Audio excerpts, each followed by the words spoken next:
Benvinguts i benvingudes al Palau Macaya de Barcelona, un espai modernista preciós, construït l'any 1900, on avui, dia 2 de maig, celebrem l'acte europeu Mentoria Social i Educació Superior, responsabilitat social i generació d'evidències. Tot de paraules clau que anirem definint, detallant, explicant, repetint al llarg de tota la jornada. Em sentiu bé? Sí? Perfecte. Doncs una jornada organitzada per la coordinadora de Mentoria Social en col·laboració amb els partners, amb els socis europeus del projecte Mentoria Social, un projecte on avui descobrireu els resultats de 3 anys de feina. Em dic Fiona Soler, soc consultora i fa quasi 10 anys que treballo en mentoria i estic molt contenta d'estar aquí amb vosaltres, amb moltes cares conegudes des de fa molt de temps. I avui ens endinsarem en el món de la mentoria social, i ho farem de la mà d'experts i expertes professionals i que tinc moltes ganes de presentar-vos perquè treballen amb passió, amb dedicació per fer de la mentoria justament una eina, una palanca de transformació social. Som més de 100 persones inscrites a l'acte, entre aquí presents gent d'una mica tota Europa i també tenim gent que ens segueix des de l'streaming, així que moltes gràcies. Crec que no se sent la traducció simultània? No? We don't hear the simultaneous translation. Okay, so welcome. I just say that I'm very happy to be here today with you, and maybe we can find a solution for the simultaneous translation. And meanwhile, I will leave the stage to María Arós. Ahora María Arós, directora de la coordinadora de Mentoria Social, nos dará unas palabras de bienvenida y voy a vamos a ver el tema de la traducción simultánea, a ver si tenim alguna solució per la traducció simultània. Bueno, és el directe, vull dir. A veure si podem solucionar-ho. I si no, pues, a ver... Bueno, estem treballant, we're working on it, so I'm gonna just keep talking. So we have people coming from all over Europe. We have BBBS Bulgaria, we have NHL Stenden from Holland, the Netherlands, gente de Holanda, gente de Bulgaria, de Chipre, con la Universidad de Nicosia. ¿Qué más tenemos? Gente de Francia, AFEV, Francia, from France and from Spain mostly. We will have also Germany, sorry, I forgot Germany. It's like Eurovision. And of course we have the United States, Team Cavell visiting us, and we're very happy that we will be presenting, hearing your presentation. It's good? Perfect. So, María Arós, directora de la coordinadora de Mentoria Social. Venga, un aplauso.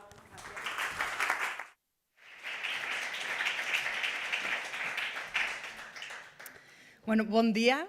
Buenos días, bienvenidas a esta jornada sobre Mentoría Social y Educación Superior, en la que os invitamos a poner la mirada en la responsabilidad social y en la generación de evidencias. Gracias por acudir presencialmente hoy aquí al Palau Macaya, a la Fundación La Caixa por acogernos y gracias también por seguirnos en streaming. Y gracias especialmente a la Dirección General de Acción Cívica y Comunitaria por confiar en la mentoría social como una metodología complementaria de intervención social basada en el voluntariado y por apoyar la organización de este acto. Un acto en el que nos acompañan actores como el Ayuntamiento de Barcelona, la Universitat Oberta de Cataluña y también organizaciones miembro de la coordinadora como la Universidad de Girona, la Universidad Pública de Navarra, la Fundació Camins, asociaciones como AFEB, Kilómetro Cero, AI, Raval, Punt de Referencia. Nos acompañan también, como decía antes Fiona, las organizaciones que formáis el partenariado del proyecto Mentoria Social. A nivel de tercer sector, desde Francia nos acompaña AFEB, desde Bulgaria la organización Big Brothers, Big Sisters y a nivel ya de ámbito universitario nos acompaña UNIC desde la Universidad de Nicosia en Chipre, en Alemania el CEEU, que son sus siglas en inglés, y en castellano es el Consejo de Acreditación para Universidades Emprendedoras y Comprometidas. Y desde la coordinación del proyecto, desde Holanda, nos acompaña NHL Stenden. Aquí está Nafke y Auke, muchas gracias por venir. El proyecto Mentor Your Future es un proyecto que venimos desarrollando desde 2021, con el objetivo de generar herramientas que faciliten la implementación de proyectos de mentoría social en el ámbito de la educación superior, en centros universitarios de educación superior, también la formación en competencias transversales y en torno a la ciudadanía y la generación de acciones que generen un impacto en la definición de políticas públicas. Este acto marca el final de un proyecto, pero también señala la voluntad de la Coordinadora de Mentoría Social por seguir fortaleciendo las alianzas con el sector universitario. Hace aproximadamente un año celebramos en Pamplona el primer Congreso Estatal de Mentoría Social y salíamos de allí con dos retos. Bueno, salíamos con muchos retos, pero con dos prioridades claras: la generación de evidencias y la movilización de la ciudadanía. Por un lado, impulsar la generación de evidencias, además de ser una cuestión que está dentro de nuestra misión como entidad, es una cuestión básica para articular la incidencia política y para fundamentar la movilización de recursos hacia el desarrollo de proyectos de mentoría social. En este sentido, tenemos el inmenso placer de contar hoy con el doctor Òscar Prieto, profesor de la Universidad de Girona e investigador principal del estudio Applying Mentoring sobre el rol de la mentoría en la inclusión social de las personas migrantes y refugiadas, y también con el doctor Tim Cavell, profesor de la Universidad de Arkansas, especializado en evaluar el impacto de la mentoría social en la salud mental de jóvenes y adolescentes e infancia. Desde la Coordinadora de Mentoría Social, trabajamos para la promoción de la mentoría de calidad en el ámbito de la acción social con el objetivo de reducir las desigualdades. Somos una red de organizaciones que desarrollamos proyectos de mentoría social dirigidos a colectivos en situación de vulnerabilidad, colectivos diversos, personas migradas y refugiadas, jóvenes tutelados y extutelados, infancia en situación de vulnerabilidad, mujeres víctimas de violencias machistas. Abordamos diferentes ámbitos de actuación con un enfoque común, el de empoderar a las personas mentoradas desde la generación de redes de apoyo, el desarrollo del capital relacional y del tejido comunitario. De ahí que uno de nuestros retos prioritarios sea el de movilizar a la ciudadanía, el de sensibilizar sobre qué puede la mentoría social hacer por nuestra sociedad y cómo puede la ciudadanía y la sociedad civil involucrarse en los proyectos de mentoría a través del voluntariado. Y es que hablamos en todos los casos de proyectos que dependen de la participación de la ciudadanía, del voluntariado y de la voluntariedad, para construir relaciones de mentoría basadas en la confianza, en la horizontalidad y en el intercambio de experiencias. Relaciones que solo resultan posibles desde el compromiso de la sociedad civil con la construcción de una sociedad inclusiva y desde la responsabilidad social de las organizaciones por promover este compromiso. De ahí que organicemos esta jornada con el objetivo de impulsar la responsabilidad social universitaria hacia la promoción de proyectos de mentoría social, ya sea ejecutando directamente proyectos que contribuyan a reducir las desigualdades o ya sea promocionando los proyectos desarrollados por entidades sociales en los que los estudiantes pueden involucrarse como personas voluntarias.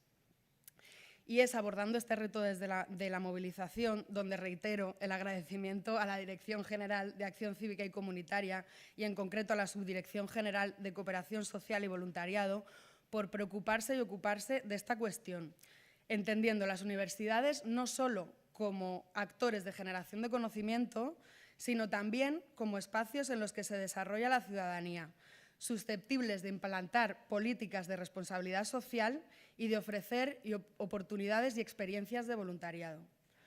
Experiencias que en el caso de la mentoría social no solo generan un impacto sobre las personas mentoradas, sino que también suponen experiencias transformadoras para las personas voluntarias, contribuyendo además a la construcción de una sociedad más cohesionada.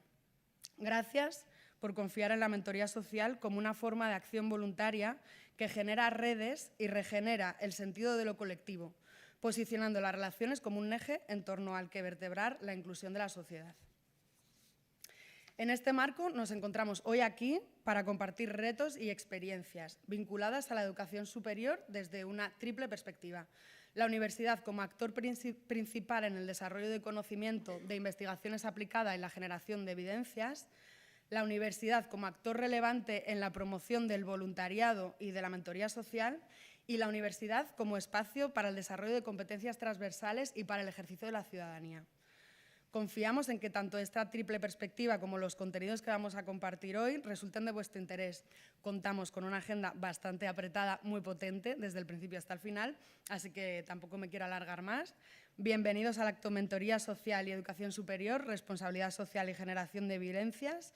Benvingudes a l'acte Mentoria Social y Educació Superior, Responsabilitat Social y Generació d'Evidències. Muchas gracias por venir, moltes gràcies per venir.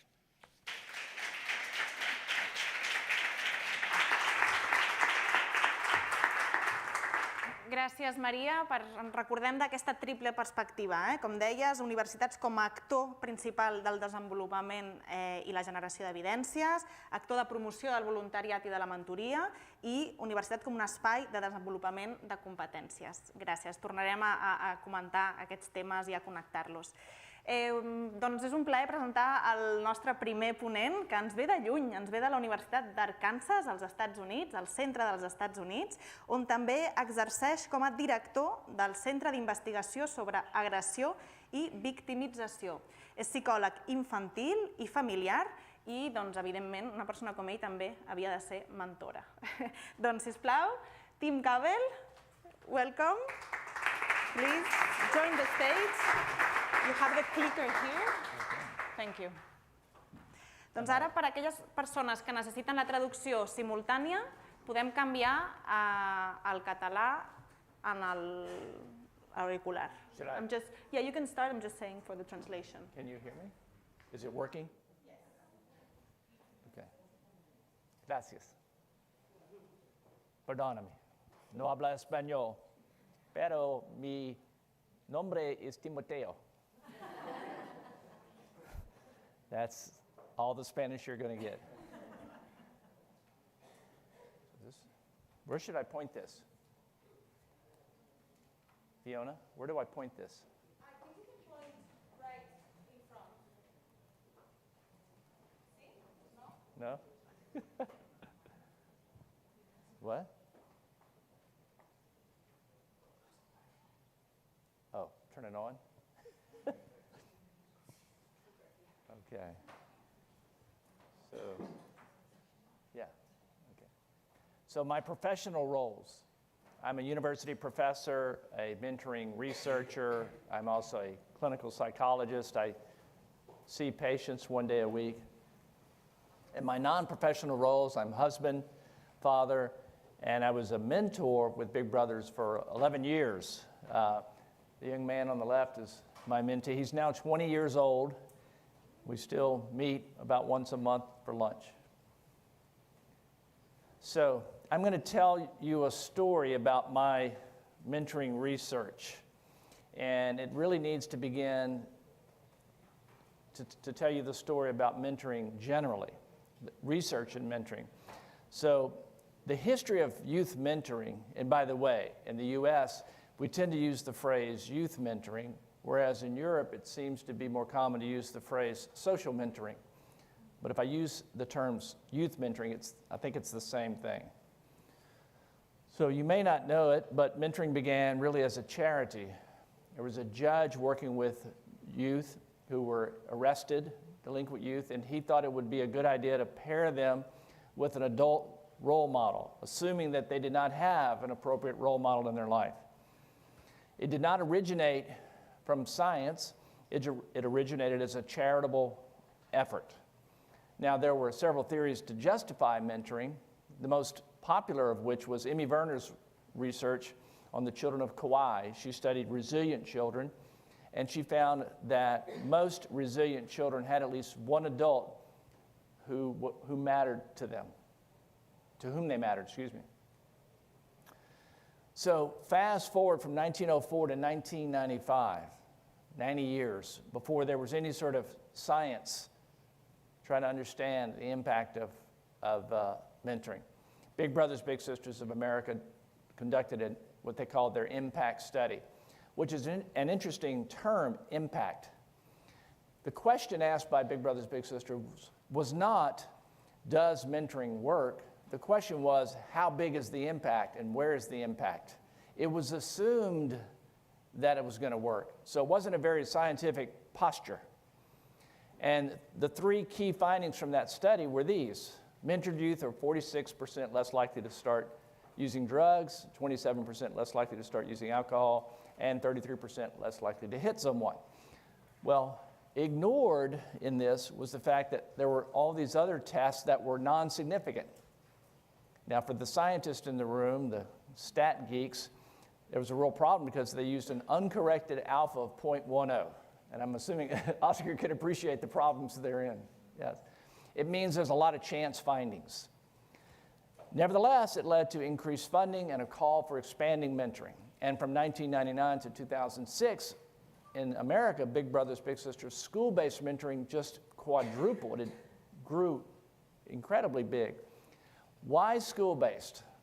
Anyone want to guess why school-based mentoring grew so rapidly? Why not community-based mentoring? Is it easier to recruit students, children, youth into mentoring at school or in the community? School, yes. So if you have money given to you to expand mentoring and you need to use it, you're going to go to the school and get your mentees.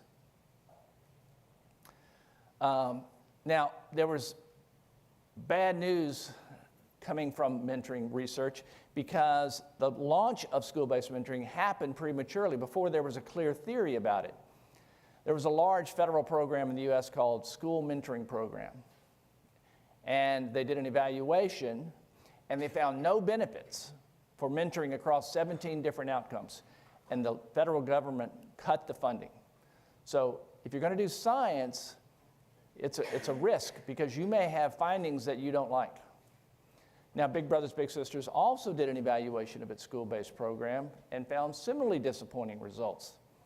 31 outcomes tested, only 3 statistically significant. And the average effect size was small.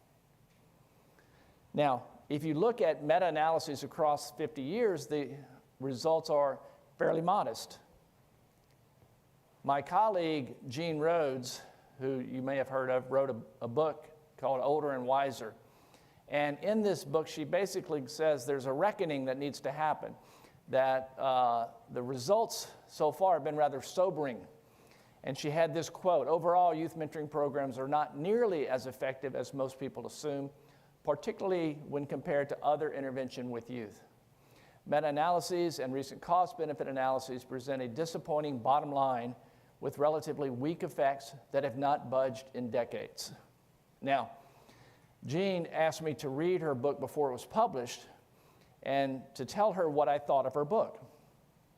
And I thought the first half of the book, in which she reviews the previous research, was excellent. But I told her I didn't like where she pivoted, where she turned to, what she suggested for the future. What she suggests is that we focus youth mentoring on mental health issues primarily, and especially train mentors to be paraprofessionals who help youth with mental health issues and who are using mental health digital apps. Now, it just so happens that Jean created a digital mental health company, so she might have some interest in that. So, Carl Rogers, you ever heard of Carl Rogers, a famous psychologist? Well, he once said, the facts are always friendly. It's one of my favorite lines because it says if you're going to solve a problem, it's best to begin with the facts. And one of the facts to know about is the culture and business of youth mentoring. At least in the U.S., there are some real advantages for mentoring. It enjoys wide public support. No matter your political party, everyone likes mentoring. It has a broad network of service delivery, and just about every community, city in the U.S. has a Big Brothers Big Sisters agency. And it's powered by unpaid volunteers. right? So real advantages, but there are some constraints as well. The programs are limited in what they can ask of volunteers, how much time for training, et cetera. And these nonprofit organizations have very limited funding, very little infrastructure, high staff turnover. Now, the implications here are that mentoring organizations have to be wise about what they do with their time and their money. So they have to try to maintain market share in the nonprofit space. They have to be very careful about reducing risk, okay, and preserve brand recognition. They will launch new but untested programs just to draw new markets for revenue. And there's little, if any, capacity for research and development. The point being is that there's a continuation of doing the same thing, which is what happens when you have a large network, thinly funded, and not a lot of opportunity for research and development and change. You just keep trying to market the same brand. So how did mentoring organizations respond to this reckoning, to this call that says we need to do something different or better? Well, mentoring organizations basically just tried to enhance what they were already doing. For example, Big Brothers Big Sisters school-based mentoring expanded from 9 months, which is the academic year, to 12 months. They thought, well, if it was 12 months, the outcomes would be different. Mentors were trained to promote advocacy, to be more advocates for youth, based on a meta-analysis that found advocacy was a significant predictor of outcome. Mentors were trained to foster thriving and to promote sparks in youth. This was a grant that was funded by the federal government in the US. There were no significant effects found from this effort. They also tried to enhance service delivery, do more training, provide more match support. There was also been an effort to promote youth-initiated mentoring. Are you familiar with that? Youth-initiated mentoring? Youth-initiated mentoring that's being done in the Netherlands, as well as some other places in the US. It's when a young person is tasked with finding their own mentor in their community. Okay, and the assumption is that if I find someone in my community, that person will invest more in me and the outcomes will be better. And there's some evidence for that, but that's an enticing new area, youth-initiated mentoring. But it's the same model for mentoring, just a different delivery system. This last thing has been interesting because as more and more studies find modest outcomes, mentoring organizations, along with some researchers, are suggesting we need to alter how we think about outcomes for mentoring. We need to lower our expectations because mentored youth differ in what they need and what their issues are. And so we shouldn't expect large effect sizes. We should expect modest effect sizes across the diverse areas of concern. How did mentoring researchers respond? Some, like myself, developed their own mentoring program. Heather Taussig developed a program called Fostering Healthy Futures that supports youth aging out of foster care, and she's had some pretty good success with that. My colleague Sam McQuillan developed academic mentoring program for educational development. It's a middle school program for youth struggling academically. He's had good success with that. My colleagues and I have evaluated a program called Lunch Buddy Mentoring, and we found some promising results for highly aggressive children and for children who are chronically bullied. And I'll have more to say about Lunch Buddy Mentoring later. Well, in fact, probably right now. So if you're going to mentor aggressive youth, it's important to recognize the problems that they face and the risks that they encounter. Now, what I'm suggesting here is a tenet of what's called prevention science. Prevention science says if you're going to develop a prevention program, it's good to understand the phenomenon that you're trying to affect. For example, I imagine I could talk to Òscar about immigrant youth or unaccompanied minors, and you'd have an understanding of what their struggles are.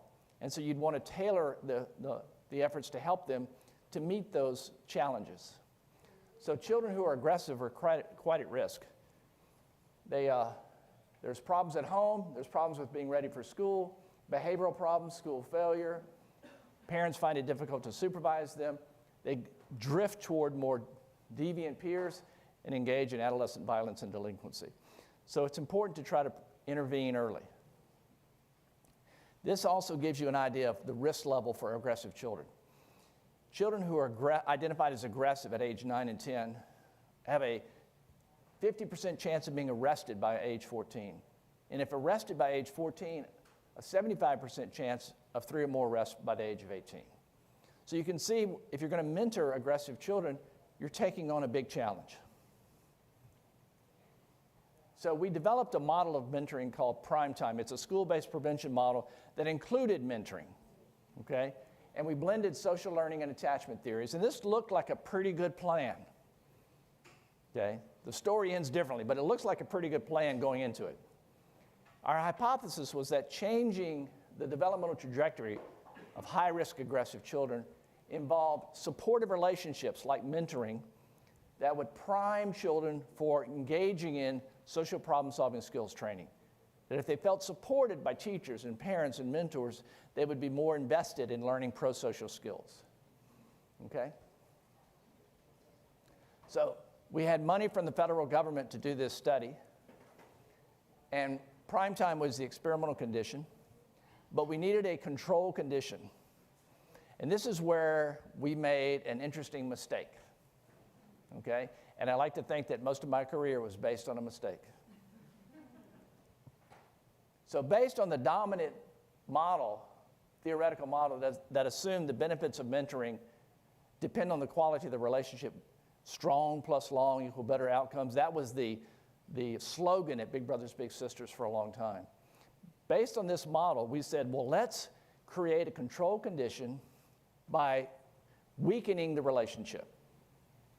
It'll look like an intervention, but it will be inert. It will do nothing. So we thought. Okay, so in prime time, look at all that we provided for those children. 3 semesters of community-based mentoring with highly trained, closely supervised mentors. The mentors spent an entire semester being trained. I trained them in a college course. They earned 3 credits just for being trained. And then they mentored for 3 semesters, 1 child in the community. And they were supervised each week. We also provided supportive consultation with teachers at the school, supportive consultation for their parents at home, and 2 semesters of social problem-solving skills training at school. And case managers did the supervision, did the skills training, provided the supportive consultation. So it was a lot to provide for these children. Then we had our week mentoring condition. 3 semesters of school-based mentoring, but a different mentor every semester. We trained them for about 45 minutes. Again, they were matched with a new mentor each semester. All the visits occurred in the school cafeteria. Now, I don't know what it's like in Spain. I don't know if you have cafeterias. I've learned in Italy, they typically do not.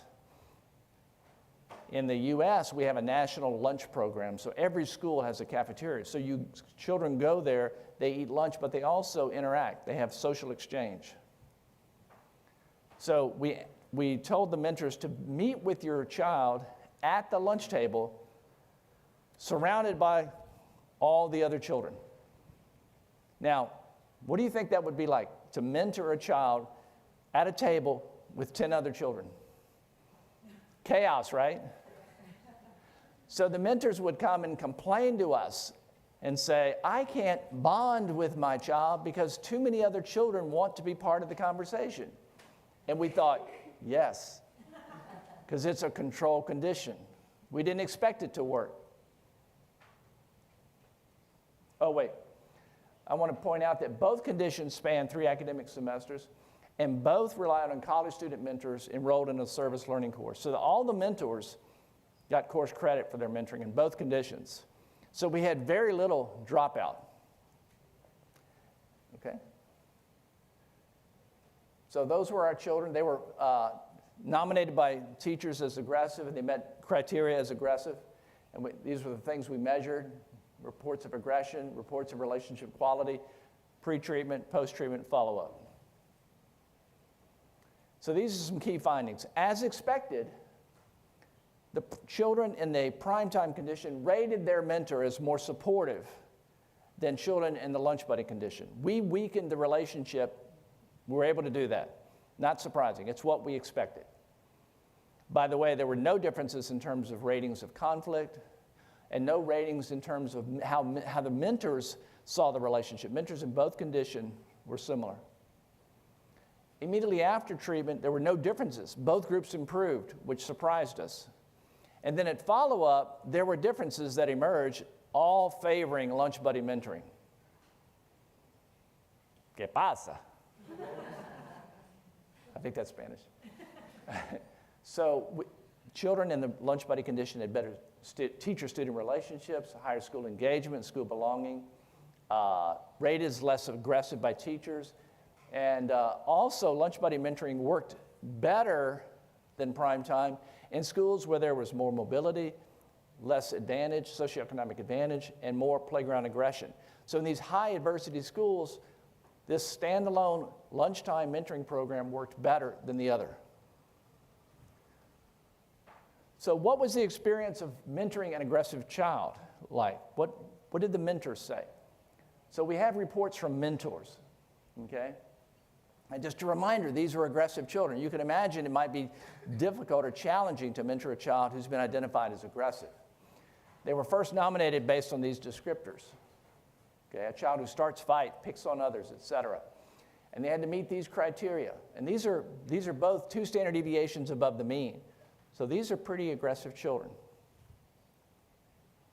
So we did a study where we looked at mentors' ratings of self-efficacy, plans for future parenting, their big 5 personality: openness, conscientiousness, extroversion, agreeableness, neuroticism, and also their attachment tendencies of avoidance and ambivalence. We found significant changes from pre to post for self-efficacy, all the ones in yellow. Now, self-efficacy dropped. You mentor an aggressive child, your view of your efficacy tends to drop. We found decreases in openness, decreases in conscientiousness, decreases in extroversion, decreases in agreeableness. I think these mentors were worn out. Now, mentors reported more negative attitudes about future parenting when children viewed the relationship as supportive. So if you're a mentor that's able to do the job of making your child feel supported, by the end, you were less inclined to be a parent. Mentors who viewed mentoring as supportive reported increased levels of conscientiousness, extroversion, and agreeableness. So there was a group of mentors that apparently could be supportive and become more open-minded and agreeable. We found a significant interaction between mentor and child-rated support when predicting changes in mentor's level of neuroticism. When children viewed the relationship positively, mentor-rated support increased levels of neuroticism. When children perceived the relationship as relatively unsupportive, mentor-rated support was associated with decreased neuroticism. That last finding would suggest if mentors are not working that hard, they're just sort of cruising, then they wind up less neurotic. Okay? But if they're working hard, they might be more neurotic. So those were mentors in the primetime condition. Those are mentors who did community-based mentoring for 3 semesters successively. So let's take a look at some of the qualitative reports from lunch buddy mentors. These are mentors that mentored only for 1 semester, always in the lunchroom. Okay? I don't have any quantitative data to show you, but I have some qualitative reports. I would absolutely recommend this course to those interested in helping children. It gives many rewards to you as the mentor because you get to see your mentee grow because of the friendship. That was really amazing for me to think about when this all ended. My mentee, ended up moving schools as soon as the mentoring program was over. Even though he was quite sad about leaving the school, it was very easy for me to remind him to remember what we learned throughout the semester. We learned to use kind words, befriend those who are sad, and be a role model in the classroom. I told him that he can carry these qualities to his new school, and he will make just as many friends as he made here. One highlight would be when my mentee's teacher pulled me aside and spoke to me about his growing trend in the classroom. She went on sharing how he had begun to be a leader not only in his class, but also in the school as a whole. Reports like that are huge because as their mentors, we're only there for lunch. So to have their teacher pull you aside and share such great news, it should fill you with joy and motivation to keep trying to influence our mentees to be better than them, that is loved yet held accountable by their classmates and teachers. What I realized is that mentoring for me did not have an overnight effect. There was not a light bulb moment, which is what I was expecting at the beginning. Mentoring was more of a gradual process that I could not necessarily see at the time. However, looking back on where we started, I can see so much progress being made. That is definitely the highlight of being a mentor. My mentee and her friends at the table, they spoke both Spanish and English.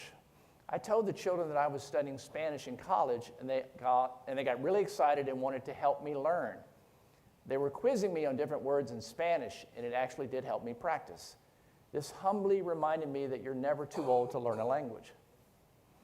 The children I would sit with at lunch do not understand how cool they are for knowing 2 different languages fluently. The highlight of my mentoring experience was definitely being able to learn new things and bond with my mentee and her friends in a different language. Bond with my mentee and her friends. So, a key lesson from this study is that the superiority of lunch buddy mentoring suggests the quality of the relationship is not the only mechanism by which mentoring can help youth. Other things could be operating. We weakened the relationship and got better results.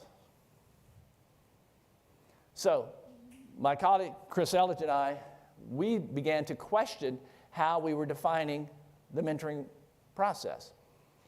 So we challenged the mentoring as a relationship perspective and offered a mentoring as context perspective. And we define youth mentoring this way: the practice of using program-sponsored relationships between identified youth and older volunteers as a context for prevention-focused activities and experiences, including perhaps a long-term match. So, I recently wrote a paper called Back to the Future with colleagues Renee Spencer and Sam McQuillan. And in this paper, we try to move the mentoring field forward. And we came up with what we call the bilateral framework, which is essentially a typology of different kinds of mentoring programs. And so it will be interesting to talk later about your mentoring programs and how you would classify it. Would you see it as mentoring relationship as an end? I don't know if you know the term or the idiom. Is it a means to an end or an end unto itself? Okay? Is it a pathway to an end goal, or is the goal a relationship itself? Years ago, I was speaking at a conference, a mentoring conference much like this one, and we had our findings about lunch buddy mentoring. And I asked the audience, is it possible that mentoring could have an impact through means other than the relationship? And there was dead silence. The question made no sense, because for the people in the room, the relationship was the goal. There was no other goal. So some mentoring is that way. The goal is a relationship in a young person's life that's safe, that's stable, that's nurturing.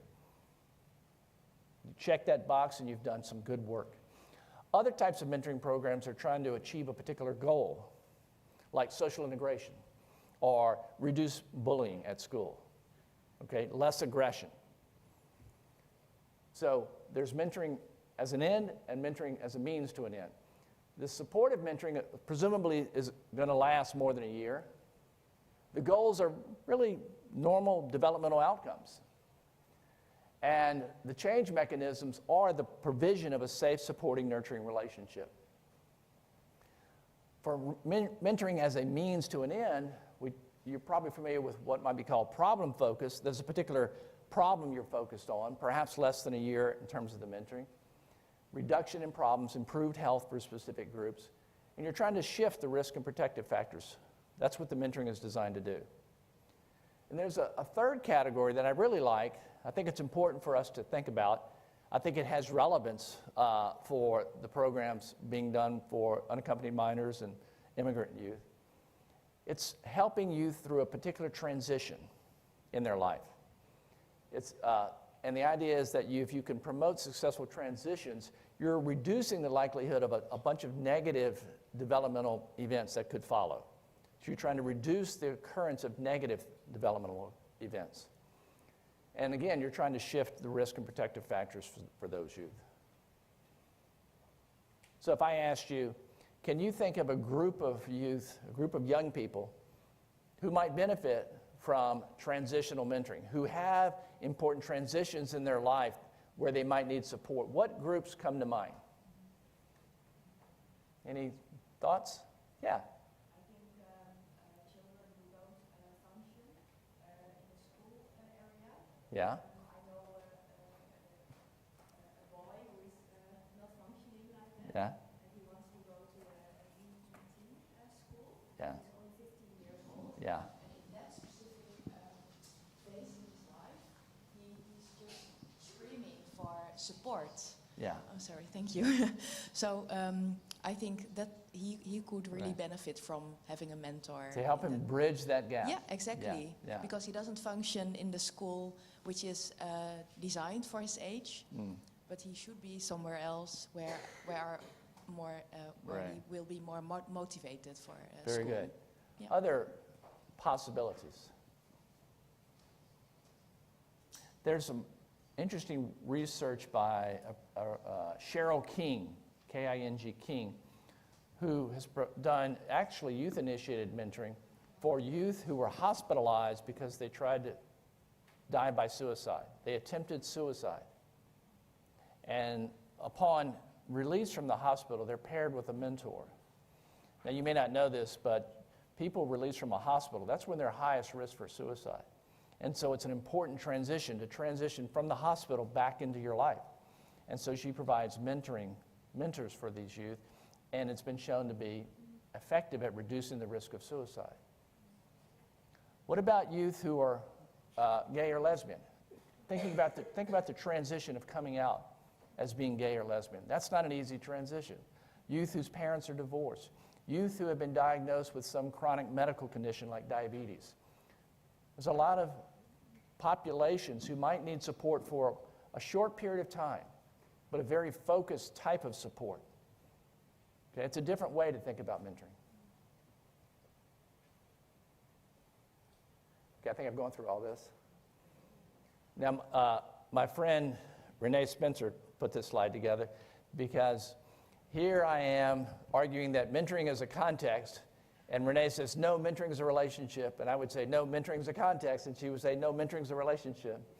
And Sam was watching this, the other author, Sam McQuillan, and he was like the marriage counselor.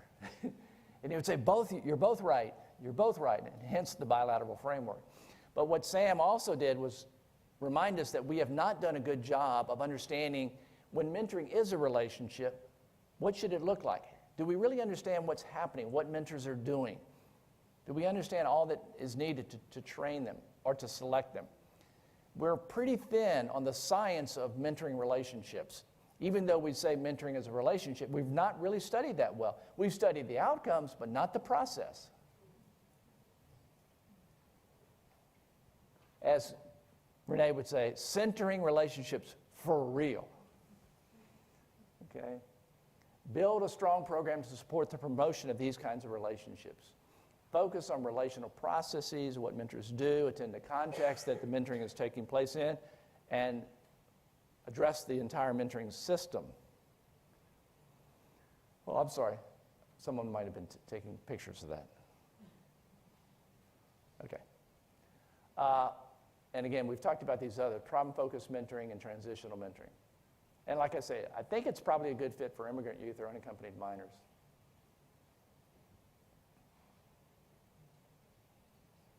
And that's it.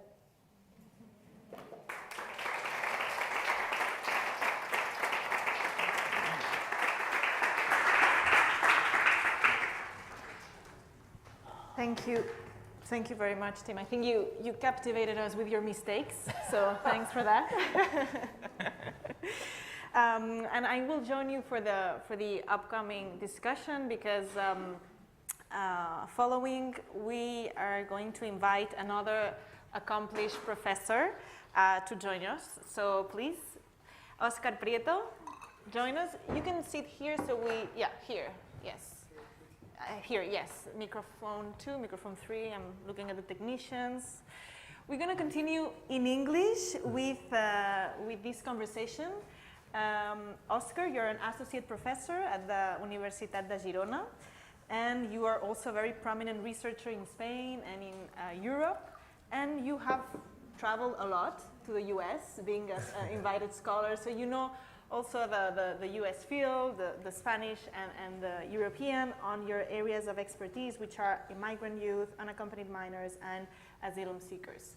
So I think it's a privilege to have both researchers here because it's not often that we take time with researchers and ask them what would they need to do their job better, or how do you do your job and how is it going? What is the fields you are exploring today? So I think it's good that we take some time now and we discuss.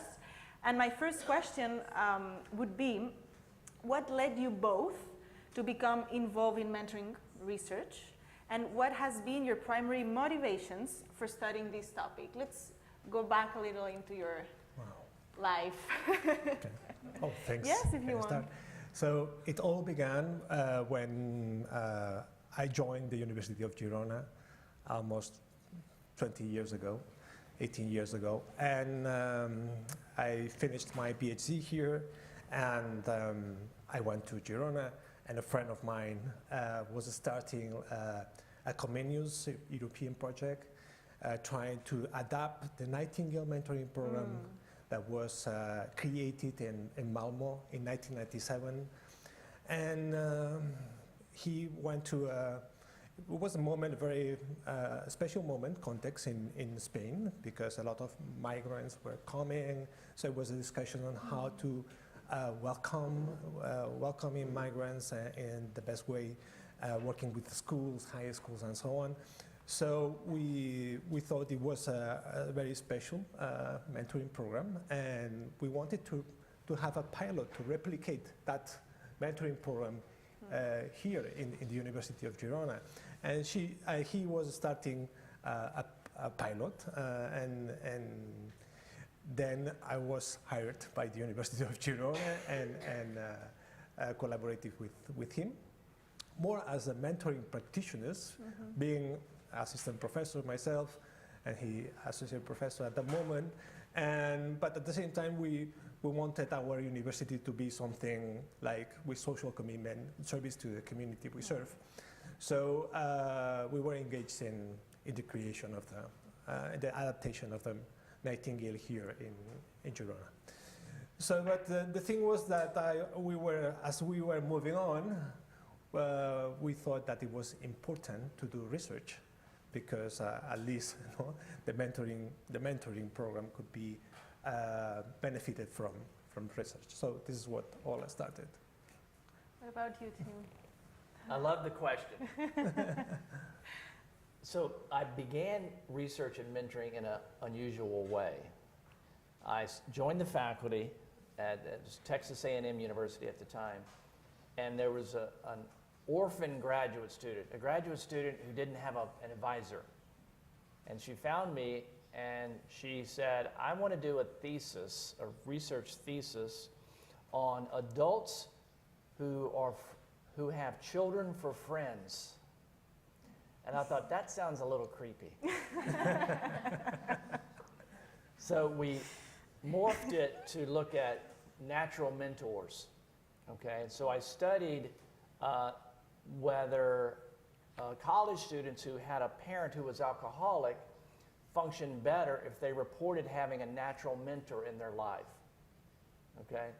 So that was my first entree. So I was trying to answer a question about a population, children of alcoholics, and mentoring was on the side. And then I started doing research on aggressive children with parents, helping parents change their parenting to help their children. And my colleague, Jan Hughes, was doing the similar work in the schools. And I felt like I was only working with parents who were already invested. She was doing work in the school and felt like there was not enough supportive relationships for these children. So we applied for federal grant money to do a project where we added mentoring. Mentoring was just added on to bolster our goal of helping aggressive children. We weren't mentoring researchers, we were prevention researchers who used mentoring. But then this crazy story happens where my mistake turns into an interesting finding, and I've been in the mentoring field ever since, and now I study lunch buddy mentoring primarily with children who are chronically bullied. But I've also gotten monies from the federal Department of Education to look at mentoring for children from military families. In the US, military families move often, and it's difficult for schools to support them. And so we evaluated whether a school-based mentoring program would help for them. So that's my pathway. Thank you. And you know very well so the US, you're from the US, so what do you think differs from the research landscape between the US and maybe Spain and Europe, I would say? Well, many things I know, but Yeah. like, how can we identify? there are a lot of commonalities, I would say, and a lot of lessons to learn from the American context. No? So we Europeans can learn a lot from the mistakes and the successes of the American context as well. And I would say that in our context, what we are focused on when we talk about mentoring, we are talking about also mentoring older youths and adults as well. For example, when we are talking about a family that refugee family from Syria and is settled down here in Barcelona and has just newly arrived here, we provide mentoring, and we call it mentoring, you know, and we try to replicate the instruments and the tools and the strategies of mentoring programs. I would say that, I don't know, Tim, you know the field better than me, but youth mentoring, the term youth mentoring is focused in the US more to up 18, 20 years old, I would say. But then, I don't know if there are more programs that are existing programs on that. Do you think the programs are different, like the priorities are different? The programs in the US are more targeted to a specific need, and here they are more broad? Is there, something we could... And groups, specific groups, voice of color, for example, or some specific target groups, I would say, yeah. But Tim, you can answer this question better than me. It's a great question, and this is my fourth international conference on mentoring, and I learned something every time. And I think looking at the history of mentoring in Europe and the history of mentoring in the US helps understand the differences. In the US, the history of mentoring was focused on children identified as being at risk for delinquency. And everything seems to be sort of oriented that way. Most of the federal funding in the US for mentoring comes from the Office of Juvenile Justice and Delinquency Prevention. Okay, so it has that perspective. When we were meeting with parents of military children, asking them, do you think your child could benefit from having a mentor? And they said to us, no, mentors are for children who are delinquent, right? So that's the perspective. And then when I come to Europe, it's a very different perspective. It's much more, it seems to be much more focused on social integration. So I'm familiar with the Nightingale approach. I actually was at a conference in Germany several years ago and learned about it. It's being done in Mexico City and other places. And we have several programs as well here. Right. Yeah. And then even years before that, I was on the research board for Big Brothers Big Sisters of America and met people from Perak, from Tel Aviv, who talked about their program. Amos Cavell, Amos. And it was lovely. And Amos actually invited me to give a talk in Tel Aviv. But I'd already committed to giving a talk in Tulsa, Oklahoma, which is not Tel Aviv. So I didn't go. But I have a lot of respect for the Perak program, for the Nightingale program, because it's a great model. it has a specific focused goal. Let's help integrate these youth from other countries. And, at least in Tel Aviv, let's support the students who are doing this by providing some discount in their college tuition. I thought it was a great model. Okay. Other differences. I think there's much more of a history and a wide public support for mentoring in the U.S., it seems. I could be wrong. There seems to be more private sponsorships is not uncommon for private industry, private companies to support mentoring organizations like Big Brothers Big Sisters of America. The same thing in Canada, okay? And I don't know how much school-based mentoring for younger children happens here. I don't know if that's common. So those are some differences. Yeah, also most of the fundings come from the public sector here in our context, no? And I would say also that research is less funded here than in the US. And this less. Yeah, let's talk about research. What are the challenges, and maybe funding is one of them, what are the challenges that you as researchers face? And maybe we have also a lot of practitioners in the room, so how can also practitioners could help you do better your work? I would say that the best way to collaborate is to establish research practitioners partnerships. So I think the best way to collaborate with research, because as researchers we need the collaboration of, and you both people. And you created your own mentoring program, and you transition also as practitioners, research. So you have these both these two sides, and this is.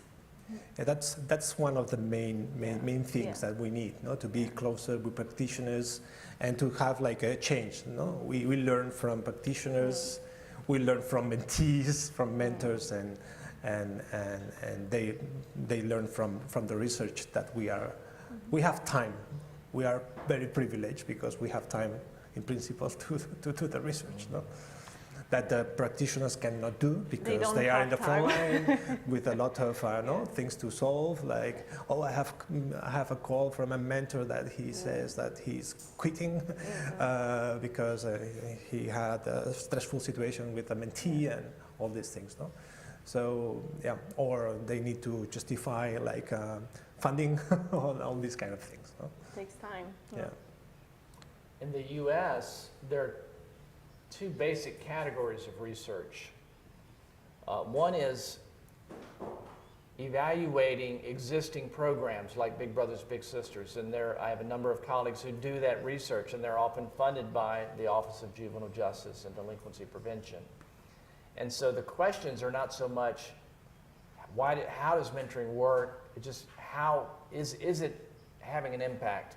And it's another way to fund the provision of mentoring by giving monies to researchers and to mentoring organizations.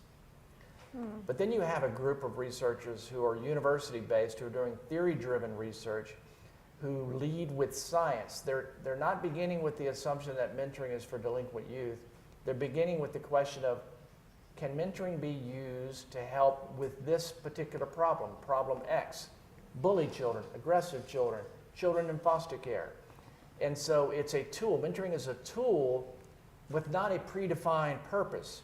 The researcher identifies the purpose of the mentoring to serve the science, okay?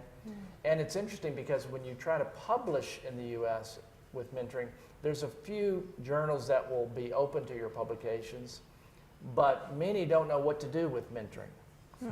And so unless you link it to something like mental health, anxiety, delinquency, drug abuse, so you have to put it into one of the recognized scientific niches, okay? And so we were able to get money from Department of Education because we're focused on military youth, okay? When I first got to my university, University of Arkansas, I wrote a grant proposal to do lunch buddy mentoring for children who were bullied.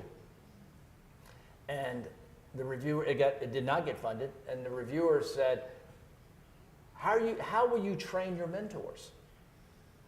And I thought, well, I didn't train them the first time. And it worked. So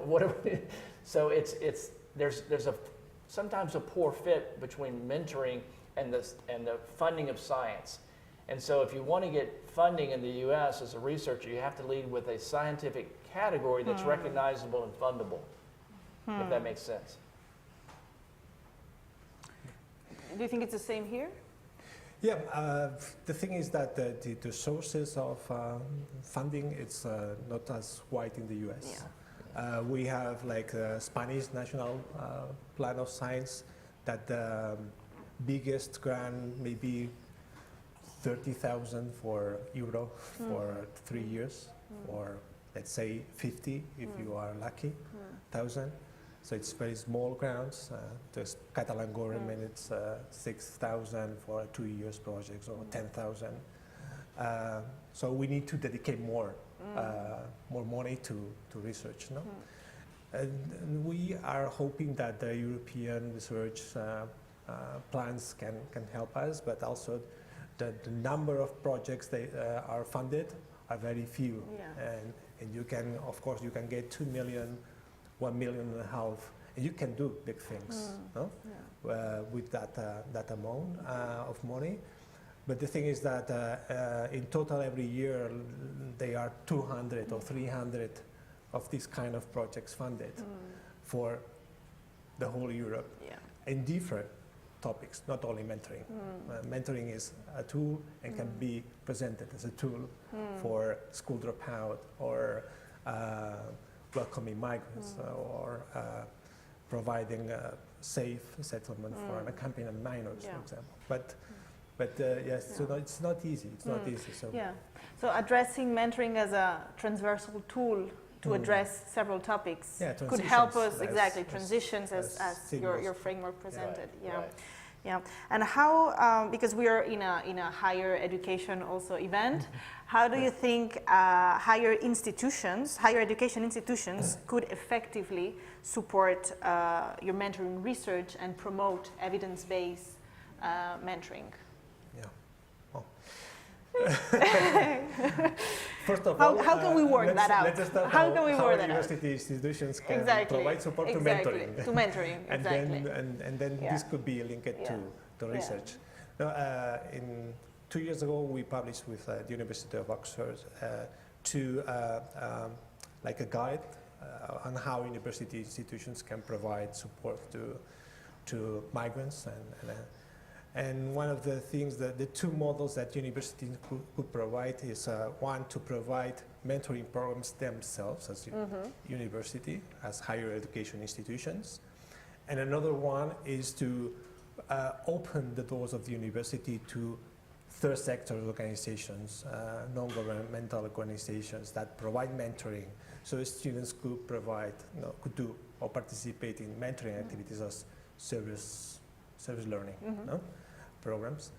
That is not well established here, as I would say in some Anglo-Saxon countries, and it is difficult to go outside the class and outside the university setting to think that university students are doing something that is useful and they are learning, as we have seen before. So these two models can be reinforced and can be work with university administrators and government bodies and staff. So that's, I think that the two ways can be improved. One is how universities can make links with non-governmental organizations that are providing mentoring, and I think here in Barcelona there are good examples on that, how different universities are connected with some organizations, but the organizations have a lot of difficulties to be in contact with bureaucratic universities. That's an issue. And for us, it's been very easy to do research on mentoring from the beginning because we created, we adapted the Nightingale within our institution. In that sense, that was not difficult. And also, we established a collaboration with the schools and higher schools that provide the mentees, the families, so for informed consents and all these things. But it's not easy. When you are carrying out research with adolescents, with minors, you need to, there is a lot of ethical issues that are very important to carry out. But of course, funding and some administrative support within the university institutions are very relevant. It's key, because otherwise you are relying on the goodwill and someone from within that believes on that. I would say. Yeah. Do you want to add something? Yes. So I'm not sure how university faculty are evaluated in Europe or in Spain, but in the US, you're expected to teach, you're expected to do research, and you're expected to do service, or sometimes called outreach, to serve the community. And so there's recognition for doing those things. So that's an advantage. So if you're doing service or outreach, that's a good thing to do. It looks good on your record. I'm also advantaged because in the US, service learning is a category of education that is valued. It's promoted, it's advertised as, service learning. Let's do more of that. There's an office of service learning. And so that's very helpful. I do school-based mentoring, and the schools really appreciate being able to get help for children that are not otherwise receiving services. And there are many years, academic years, where I'm not doing research, but I'm, but I'm still operating a mentoring program because I want to maintain my relationship with the school, and I want to maintain the infrastructure of the mentoring program. I keep recruiting mentors. Well, after the pandemic, I reached out, sent an email to 20 schools saying, do you remember Lunch Buddy mentoring? Do you want to do that again? And right away, we got 17 quick yes responses. So we try to provide 3 mentors per school. 17 times 3 is 51. We had never had 50 mentors in our program. And we were able to get 45, which is way more than we had ever done before, because the schools were just so ready for something for their children. And so we're welcomed into the school, and we maintain that relationship, and we maintain that support and that service, but that gives us a foot in the door to do research. Okay? And then we apply for federal funding for particular populations like military-connected youth. And the other advantage in the U.S. is we have institutes like National Institute on Drug Abuse, National Institute of Health, and you could orient your mentoring to target something that they value, like adolescent depression. There was a big mentoring study by Carla Herrera and David Dubois. They mentored children identified as being at risk. They didn't find many positive outcomes, but they found one unexpectedly. There was an improvement in youth's reports of depression. Youth were less depressed after having been mentored. They didn't expect that, but they found it. So imagine if someone, a researcher, said, I'm going to pursue that. I'm going to go to the National Institute of Mental Health and say, I'm going to develop a mentoring program to help youth who are depressed. That would perhaps be attractive to that funding agency. Thank you. I'm going to ask one last question, and then we will open for Q&A. So I think there's a microphone that will be in the room. If you want questions, we will open the discussion. My last question will be, if we look ahead now, what do you believe are the most pressing research questions that need to be addressed in the field of mentoring in higher education? What should we have our attention on? Okay. Yeah. It's a big I'm putting like big questions, but just what do we need to stay tuned with? Just as maybe a thought, but one of the things is thinking about the context, no? And thinking about what mentors do. I think that's a question that we always ask, no? Because you can train them, you can say, you can do this and that, and then when you ask mentors, college students, you can see that those things that you train them for, They're not maybe doing it. They were not doing it. Yeah. So maybe the thing is that, or most of them, no? The thing is that, okay, how we can work with this, no? And also to think about the goals. It is good not to have a lot of goals, just some few goals with transition and in mentoring, and try to do some specific activities with the children and with the adolescents. But the thing is, how do you train college students to be educators? Maybe there are some skills that you expect to foster them in the child that they don't have it already. There are a lot of mental issues about college students right now after the pandemics. There's a lot of, in some cases, dropouts of college students. So how are they? How do you keep them on track? And at the same time, how do you work with them in this way? No, that's the very difficult question. Okay, you can go to the effective elements of mentoring and go, okay, do a selection of those who have prior experience with adolescents, and that's all. No, or do a match with these characteristics. But how do you support your college students so they can train? Okay, you cannot train in everything because the time is short, it's limited, and one college student differs from another, no?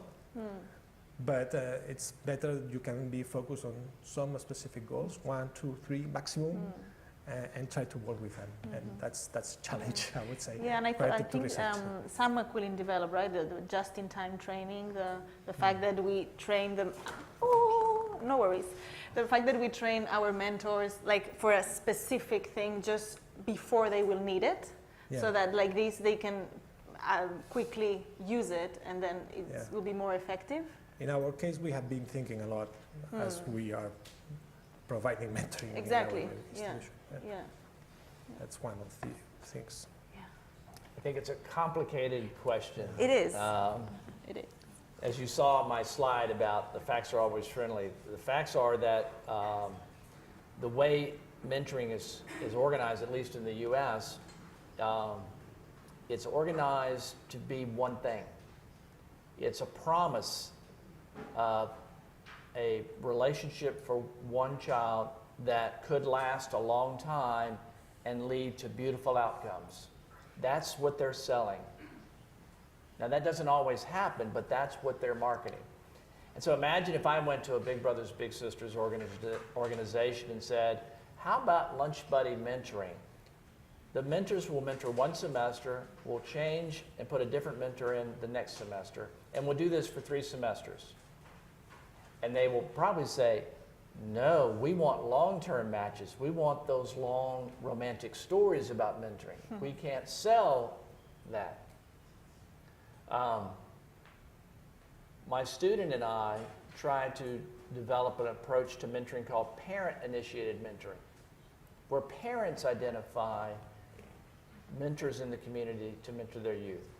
We think that makes sense. If the goal is to provide youth with a safe, stable, supportive mentoring relationship, and mentoring organizations can do just so much, there's a limited number of volunteer mentors. Imagine if parents had the ability to find mentors in the community to support their children. When we talk to Big Brothers Big Sisters of America and Canada about this, they can't do that. They cannot do that because they cannot be in the business of promoting informal mentoring relationships because of the risk of harm happening to children, the liability that comes from that. So they're promoting mentoring, but a narrow kind of mentoring, where mentors are carefully trained and screened, which is appropriate, and trained. But if we want to grow the total number of supportive relationships for children, it becomes quite difficult. Okay? And so the other way to go is to be more science-oriented and working on a particular population that needs supportive mentoring, perhaps in a transitional way, and then documenting, proving the worth of mentoring in that category. Thank you, Tim. We'll open for questions. If you have questions you want to ask. I think we have a microphone in the room, so we can... Thank you. No worries. Thanks. Hola. Bon dia, em dic Josep Cayuelas, represento a la FATEC. La FATEC és una federació de gent gran i la pregunta és per al doctor Òscar Prieto i fa referència als diferents comentaris que ha fet el doctor Cavell referent a la problemàtica al seu país, la criminalitat i sobretot ha dit 7 vegades el tema de la problemàtica dels fills de militars. La pregunta, doncs, és dintre dels estudis i de la formació que es pot fer al nostre país, amb independència que sigui agradable o no, aquest tema, aquest punt, que és un punt important, està considerat? Sí, no sé si respondre en català o... Potser en anglès. Té la traducció simultània? Sí, potser en anglès i així he will answer in English. So, one of the discussions I had with Jean Rhodes on this is that there are maybe different contextual responses, or the drivers of mentoring in the US and in Europe have been different, approached different, more in the US more from a preventive perspective, no? In the case of these specific target groups. And here, let's say, the framework of mentoring and the discourses, the narratives surrounding mentoring have been more towards more, let's say, social inclusion, belonging, and so on. It's true that in the United States have been a shift, or researchers from a more positive youth development paradigm are trying to promote another type of framework to that. But here the narratives have been more oriented to, okay, if you promote, you fight school out, educational school out, dropout, or if you foster safe spaces for migrants or unaccompanied minors, you are doing, you are working for this in a positive way and preventing the other. No? So I don't know if I can answer your question. So you were, let's say we are focused more on some specific target groups, and in a more in a narrative that is, okay, let's fight a school dropout, and if you fight for a school dropout, you can avoid delinquency as well, actually. But we don't have these specific narratives as clear as, let's say, the US context. Maybe this is a cultural issue that is different from our context.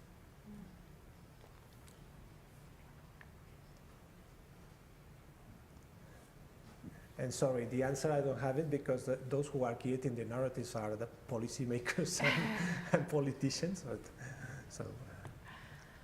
Hello, thank you for your intervention. I would like for both of you to maybe give me a response.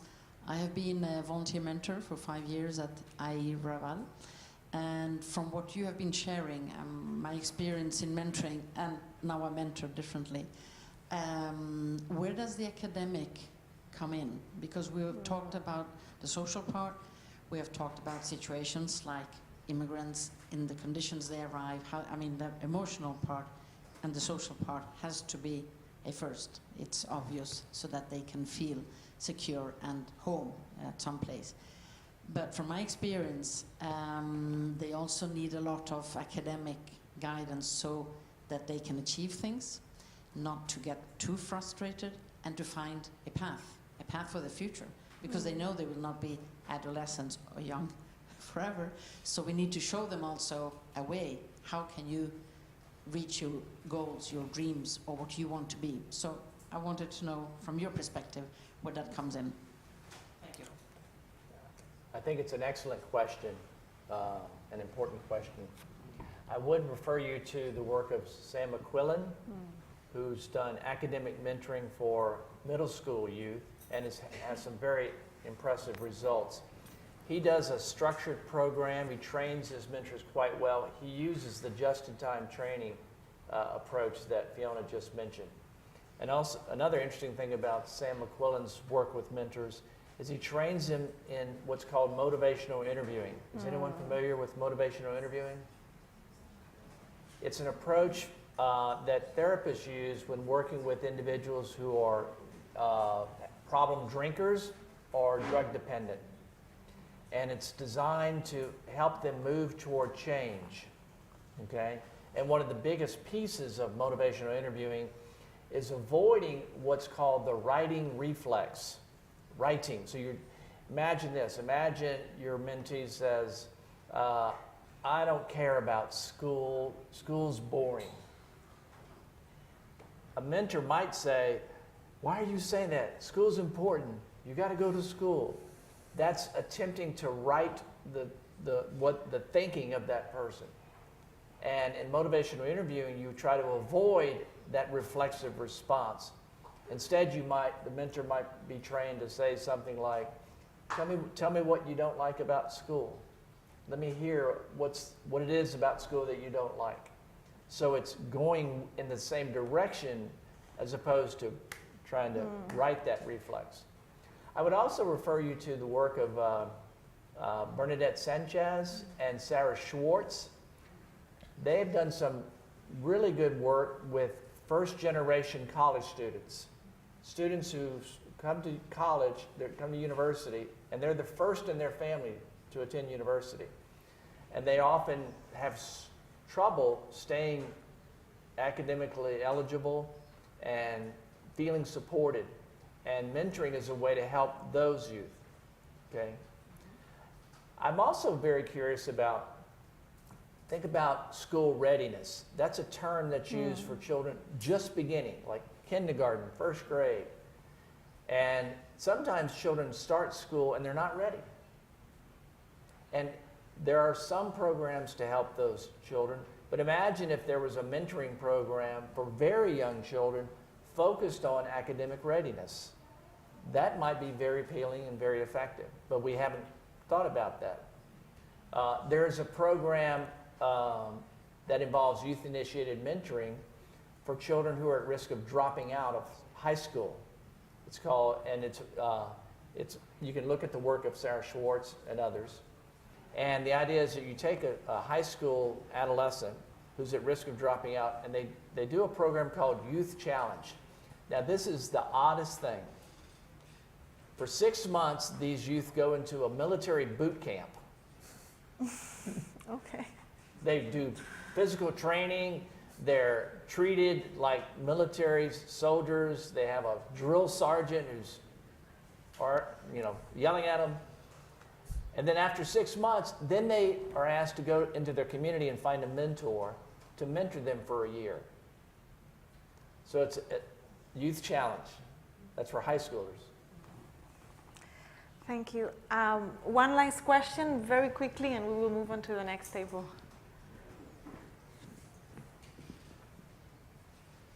Thank you.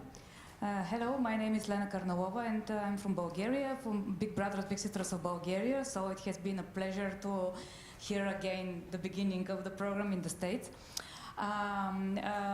It was very interesting again to hear the American context and the European context of mentoring, and especially in universities. But I would like to ask you to probably go in different role than yours, because you're coming from the universities trying to convince programs somehow to test your research findings. And we come from the practitioner side, where it's very difficult to convince the universities to start promoting mentoring programs within their infrastructures and institutions. And I liked when Òscar said, let's first think how to force universities to support mentoring and then mentoring research.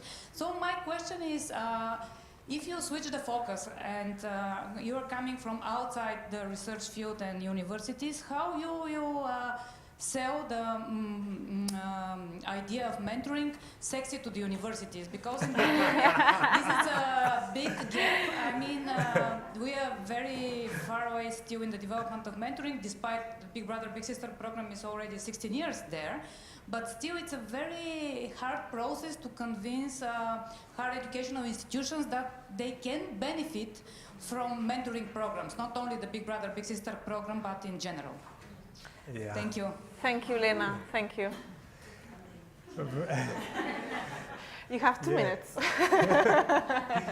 You touched the point, actually, because yeah, that's true. If you go to universities and say, okay, create your own mentoring program, that's going to happen. No, it's very difficult. But support mentoring, I think it has to be close, hand in hand with service learning. No. So mentoring as one of the main service learning activities for higher education students. And if you go hand in hand with that, if you promote service learning, you are promoting mentoring as well. And mentoring as a strategy for service learning activities. I would say this is the strategy to work in institutions and with higher education institutions. My suggestion would be to find individual researchers. Look in departments of education, departments of justice and criminality, departments of psychology. Who is studying adolescent mental health? Who is studying juvenile justice? Who is studying school readiness? And say, we want to partner with you to do better research in your area. You only need one person to have an interest to start that relationship. So find one person first. Yeah, thank you. And we will hear universities and also practitioners share onto those thoughts. Thank you very much, Òscar, team. Moltes gràcies. It's always a pleasure, and have you both is double pleasure. Thank you. And go ahead, please.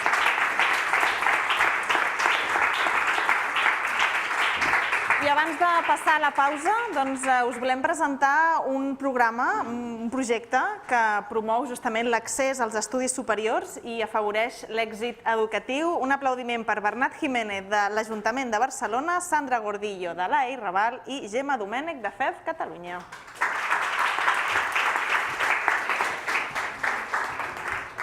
I teniu el clicker de...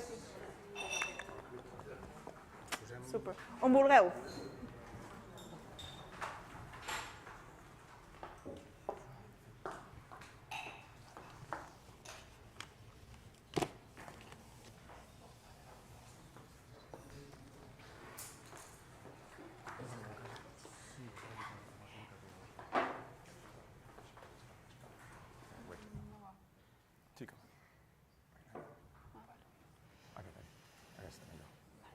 La següent. Sí, la segona. Bé, bon dia. Moltes gràcies per haver-nos convidat a poder compartir què és Prometheus, quins són els seus objectius, quina és la metodologia que fa servir. Evidentment, la mentoria en forma part, però hi ha molts altres aspectes que també en formen part i que comentarem avui. El que tenim en pantalla, de fet, és l'extracte de la definició que col·lectivament en el programa ja fa uns anys vam trobar per descriure el que és Prometheus, quins són els seus objectius. De fet, el que reflecteix és més aviat l'objectiu específic, que efectivament és acompanyar joves d'instituts públics, de determinats instituts públics de Barcelona, a accedir a la universitat i que acabin els estudis amb èxit. D'alguna manera, aquest és, com dic, l'objectiu específic, o podríem dir que és com el far que guia l'actuació de Prometheus, però l'objectiu de fons, en realitat, el port on volem arribar i que ens hi guia aquest far, és realment canviar l'imaginari educatiu de la comunitat, del barri, al voltant de l'institut. Per tant, també augmentar les expectatives educatives de l'alumnat d'aquests instituts. Tenim, per tant, aquest doble objectiu. Tota activitat que desenvolupem en Prometheus té el focus en l'èxit dels joves a la universitat, però en el fons el que volem és canviar l'imaginari educatiu del barri. L'origen de Prometeus, de fet, és gairebé casual, si no casual, neix de baix cap a dalt, en trobades informals al barri del Raval, amb persones rellevants de dues entitats, en aquest cas l'Associació Educativa Integral del Raval i el periòdico El Raval, que en converses, com dic, informals, amb les direccions dels dos instituts del Raval, Miquel Tarradell i Milà i Fontanals, se n'adonen que hi ha molt poc alumnat que accedeixi a la universitat i, no obstant, els propis instituts certifiquen que talent a nivell acadèmic n'hi ha de sobres, perquè l'escenari sigui diferent. Aleshores, de seguida, aquest primer grup de gent comença a buscar complicitats amb altres agents del barri i, sobretot, amb les universitats, que hi són implicades intensament des del principi, i també l'Ajuntament, molt en particular el districte de Ciutat Vella, i també institucions educatives vinculades a l'Ajuntament, com l'Institut Municipal d'Educació i el Consorci d'Educació. Per tant, neix de converses informals, de seguida veient la problemàtica i que, per tant, és una qüestió d'imaginari, no de talent, de manca de talent, doncs es comença a crear aquesta primera xarxa que en diem encara el grup motor de Prometeus. I es van teixint, com dic, complicitats, que de fet és un aspecte que hi ha hagut diverses ampliacions del programa, el 2019 i de fet aquest últim curs una nova ampliació, passant de 2 instituts a 5, i encara en aquest últim curs ja en són 8, i malgrat tot hem intentat mantenir precisament aquest esperit de treball en xarxa i de treball comunitari, respectar les dinàmiques que van generar el propi programa. De fet, passem, si vols, a la següent. Aquí es veu, resumidament, tenim els 2 instituts del Raval i com s'ha anat ampliant altres barris. S'ha de tenir en compte que l'ampliació és fruit del suport amb persones i recursos per part de Pla de Barris. Per tant, aquests barris formen part de Pla de Barris. Per tant, és un criteri pel qual s'ha ampliat a determinats barris el Prometeus i no en d'altres, perquè en molts d'altres també hi hauria aquesta mateixa necessitat. I alhora també amb tasca de coordinació des del Departament de Ciència i Universitats i la participació, com no podria ser d'una altra manera, en aquest cas del Consorci d'Educació. Tenim, passem a la segona diapositiva, alguns aspectes que globalment defineixen l'essència de Prometeus. De fet, tenim uns criteris, no diria d'admissió, sinó simplement d'accés al programa. Hi ha uns criteris que es refereixen als instituts, és a dir, els instituts han d'estar en barris dins de Pla de Barris, és una qüestió simplement tècnica. Això no vol dir que Prometeus no s'hagi estès, ja no a través de Pla de Barris, sinó, en aquest cas, via districte de Ciutat Vella, a un barri com la Barceloneta, en aquest cas. Per tant, hi ha aquesta premissa i alhora que l'institut mostri una xifra alta de joves dins del pla d'acompanyament del Consorci a quart d'ESO en particular.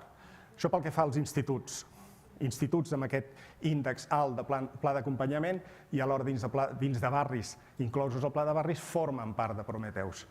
I després tenim criteris d'accés pels joves que no tenen a veure amb el nivell econòmic, ni tan sols amb qüestions d'origen o necessitats educatives especials, sinó hi ha d'haver un factor de voluntat, de motivació per seguir estudiant i per accedir a la universitat, però també una voluntat de formar part del programa, perquè implica un seguit evidentment, de serveis que es beneficiaran, però alhora també una sèrie de responsabilitats, per dir-ho així, no són obligacions, no les plantegem com obligacions, però hi ha un factor de comunitat entre els propis joves Prometeus que també considerem central.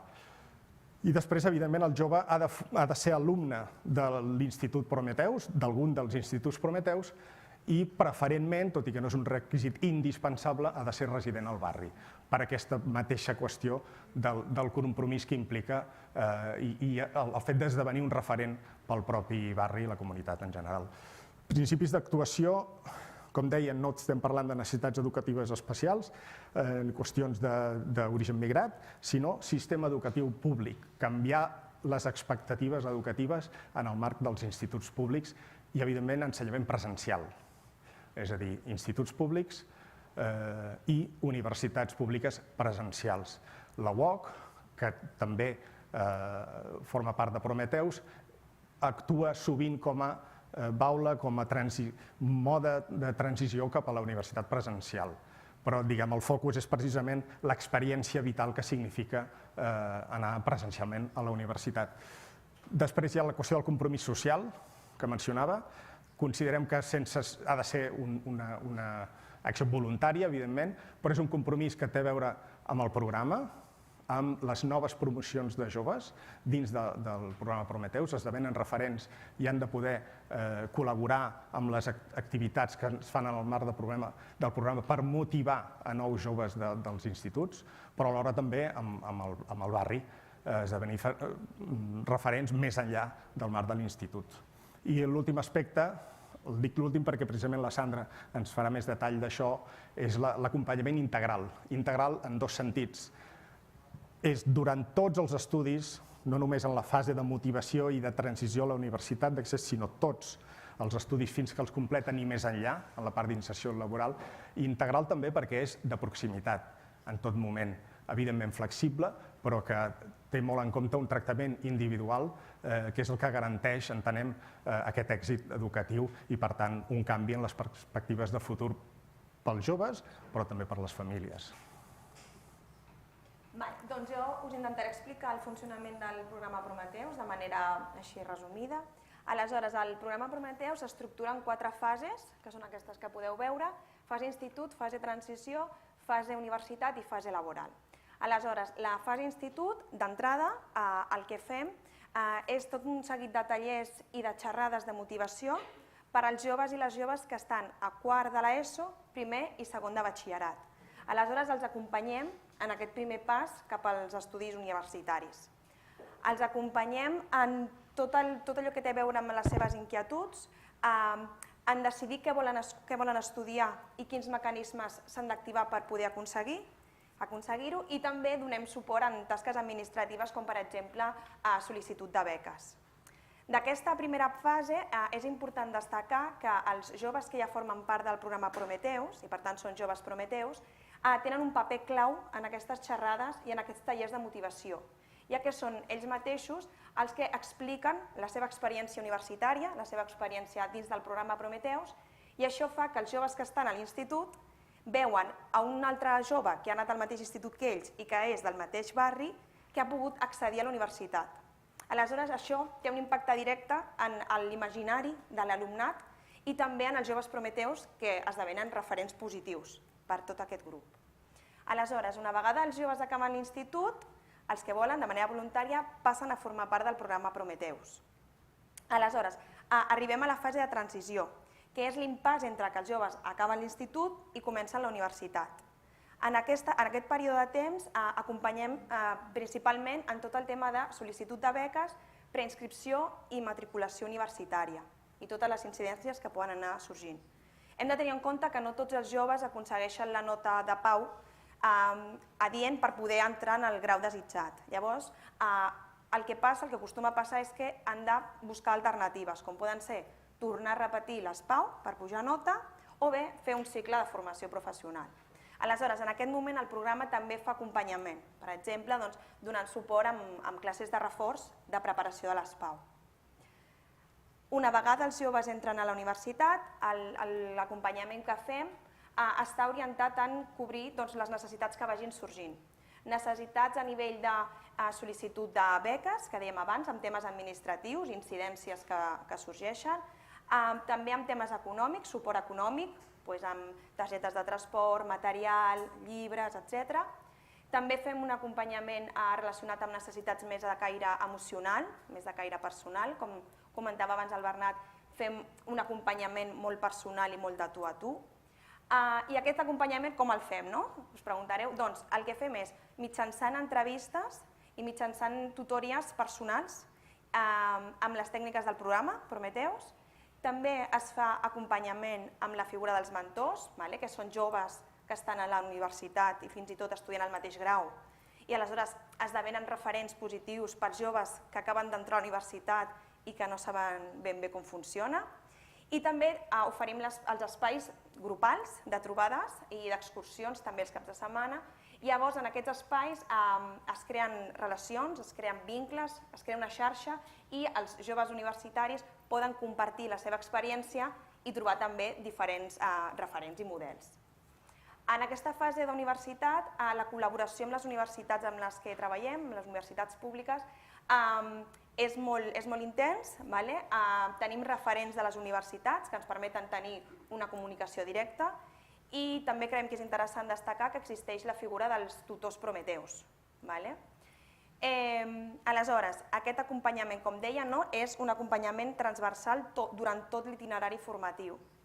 Una vegada els joves i les joves finalitzen els seus estudis, també fem acompanyament en temes d'inserció laboral. Per exemple, col·laborem amb entitats i amb altres professionals que s'encarreguen més d'aquesta part. Com bé veieu aquí a la diapositiva, totes aquestes fases, de manera transversal, els joves tenen un compromís social, no només amb el programa, sinó també amb el territori. Aquest compromís social fa referència a petites accions solidàries, petites accions voluntàries, que fan que els joves no només siguin beneficiaris del programa, sinó que hi ha un canvi de mirada i esdevenen referents pels joves del territori. I això creiem que és una part molt potent.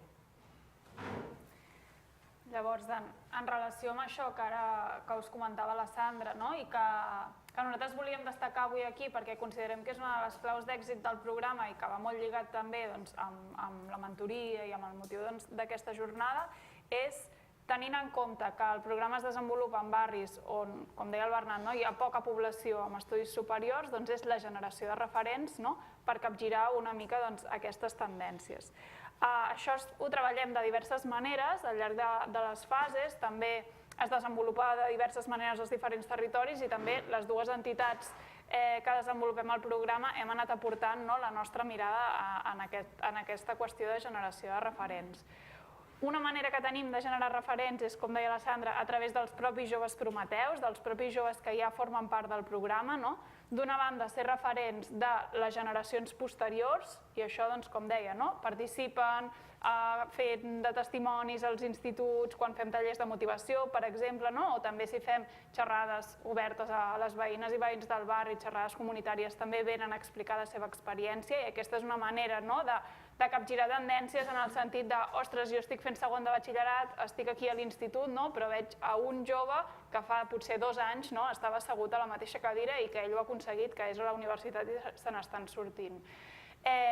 Però també ser referents a aquests joves prometeus de la resta de joves que ja es formen part del programa també. I per això, com deia la Sandra, intentem generar molt aquests espais en què puguin compartir experiències, puguin ajudar-se els uns als altres, puguin compartir consells, per d'aquesta manera també anar capgirant aquestes tendències. Una altra manera que tenim per generar referents és la mentoria socioeducativa, que fem mentoria a l'institut, a quart d'ESO, en aquesta primera transició educativa, gran transició educativa, que hi ha de l'etapa obligatòria, l'etapa postobligatòria, en els instituts on es desenvolupa el programa també es fa aquesta mentoria amb un mentor o mentora que, a part dels objectius generals que podem tenir de mentoria, de desenvolupament integral de la persona, etc., també hi ha una mirada específica de motivació, de treballar la importància de continuar estudiant i de generar també una mica aquesta expectativa d'accés a la universitat. I després també en l'àmbit de la mentoria, també fem mentoria en l'àmbit dels estudis superiors a través del projecte Unimentor, que té una metodologia una mica diferent que la de l'institut. És una mentoria molt quirúrgica perquè busquem un perfil de voluntariat molt concret per poder-la desenvolupar i que la idea és que els joves, quan s'incorporen a la universitat, puguin tenir un mentor o una mentora que els acompanya i que, com deia la Sandra també, és algú dels mateixos estudis i de la mateixa universitat que els estarà acompanyant, sobretot durant el primer any en els estudis universitaris.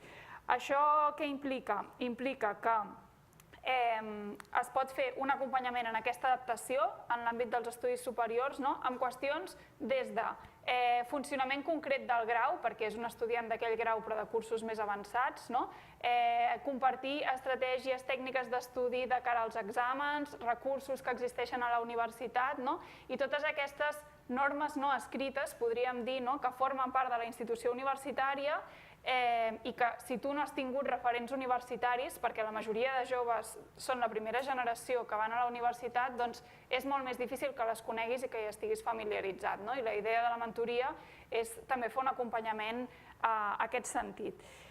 I d'alguna manera, com configurar o entendre la configuració d'aquest nou rol d'estudiant que s'ha d'ocupar a la universitat i que no té res a veure amb el rol d'estudiant que ocupes a l'institut.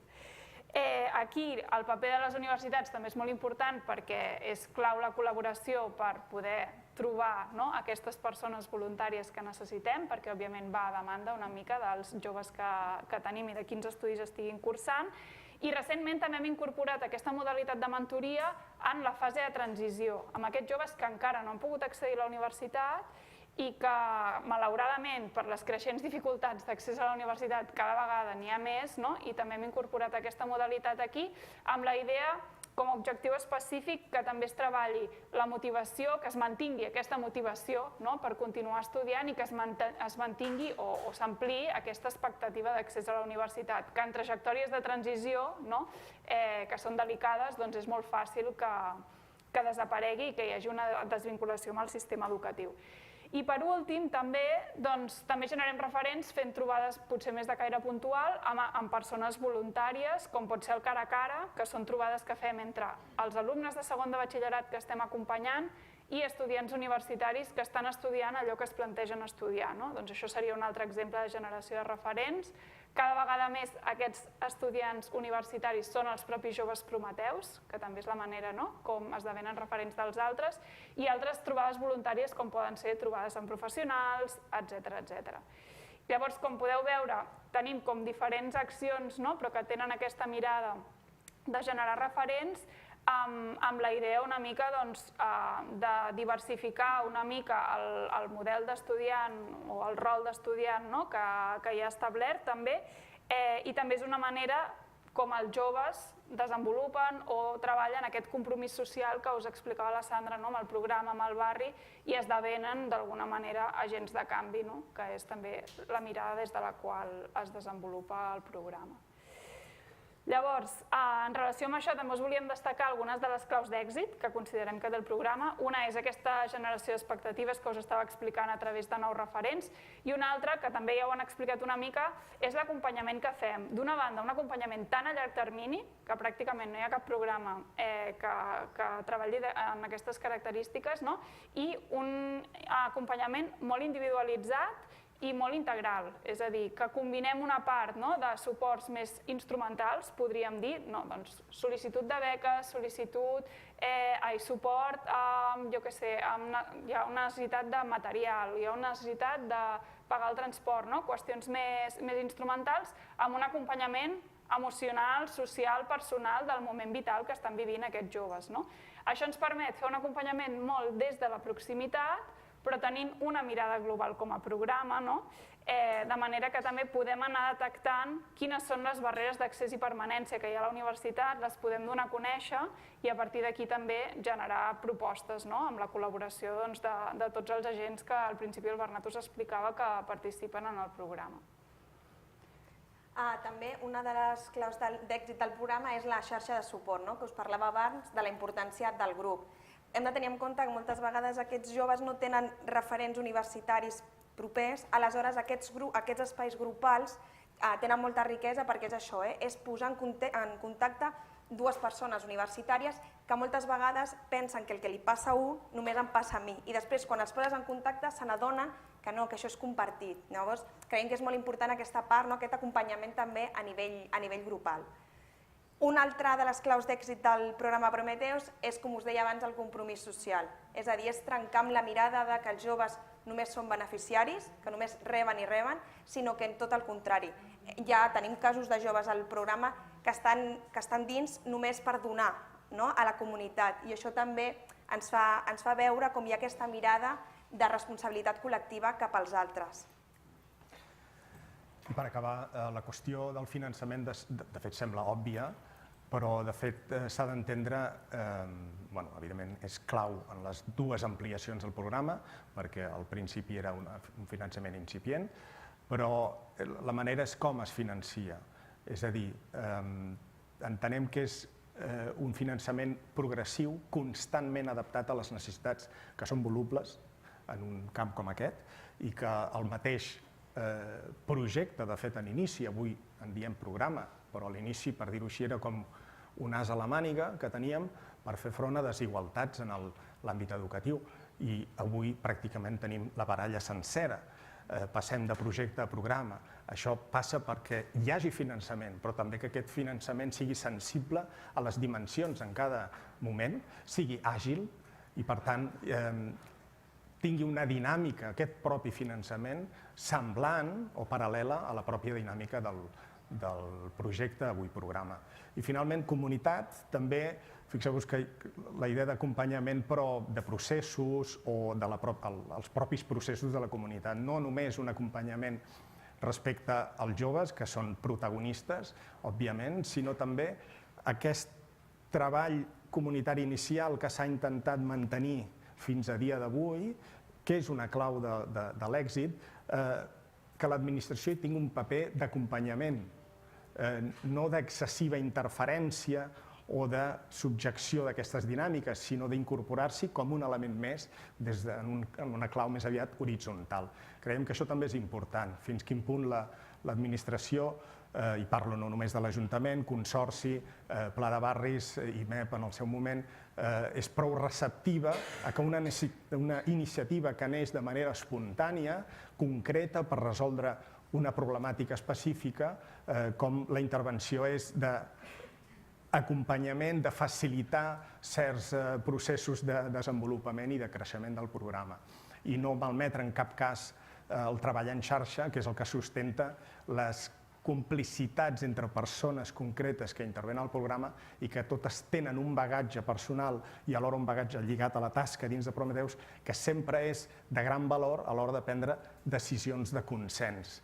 És a dir, l'administració, en tot cas, vetlla per l'impuls, pel desplegament efectiu de les decisions que de manera consensuada es fan en el marc dels diferents nivells de decisió i de seguiment del projecte. Per tant, facilitar, sobretot facilitar amb la màxima sensibilitat possible. I em sembla que se'ns ha acabat el temps, Sí, ho oi? deixarem aquí. Això amb els èxits, que estan molt bé. Exacte. Moltíssimes gràcies, perquè sou realment un exemple d'això, d'aquest teixit en xarxa i d'aquesta complicitat. Així que gràcies per presentar-nos aquest cercle virtuós que feu amb el projecte Prometeus. Moltíssimes gràcies.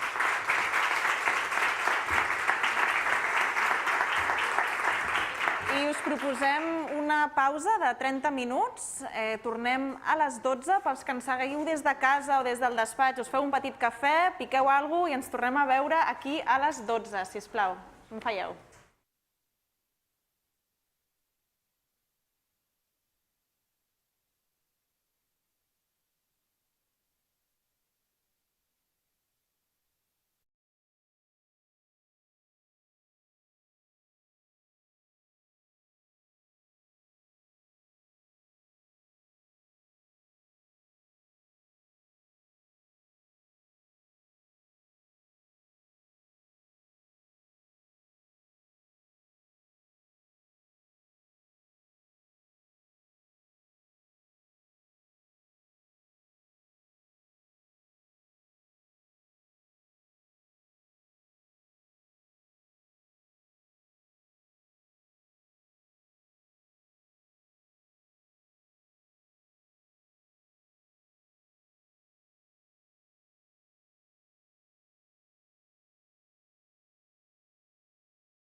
Vinga, tornem a ser aquí amb una segona part carregada d'experiències i bones pràctiques per part de les universitats i també per part de les entitats socials. Per les persones que es connecten en streaming, hola de nou, estem en directe al Palau Macaya a l'acte Mentoria Social i Educació Superior, responsabilitat social i generació d'evidències. Estarem juntes fins a les 2:30, així que ja només deixo pas a la primera taula rodona que intentarem crear una mica de conversa, però anirem canviant. Primer començarem amb anglès i després passarem al català, així que per aquelles persones que necessiten traducció simultània ja us aniré avisant. Doncs donem pas a Afke Bruisma, Caterina Georgiaki i Aina Villalonga i farem connexió en directe amb la Universitat Pública de Navarra i la Universitat de Girona. Ens connectarem després amb elles. You can just take all these three. You want to sit next to me and then Caterina y Aina. Super. Thank you. Super. Un aplaudiment, no, per elles?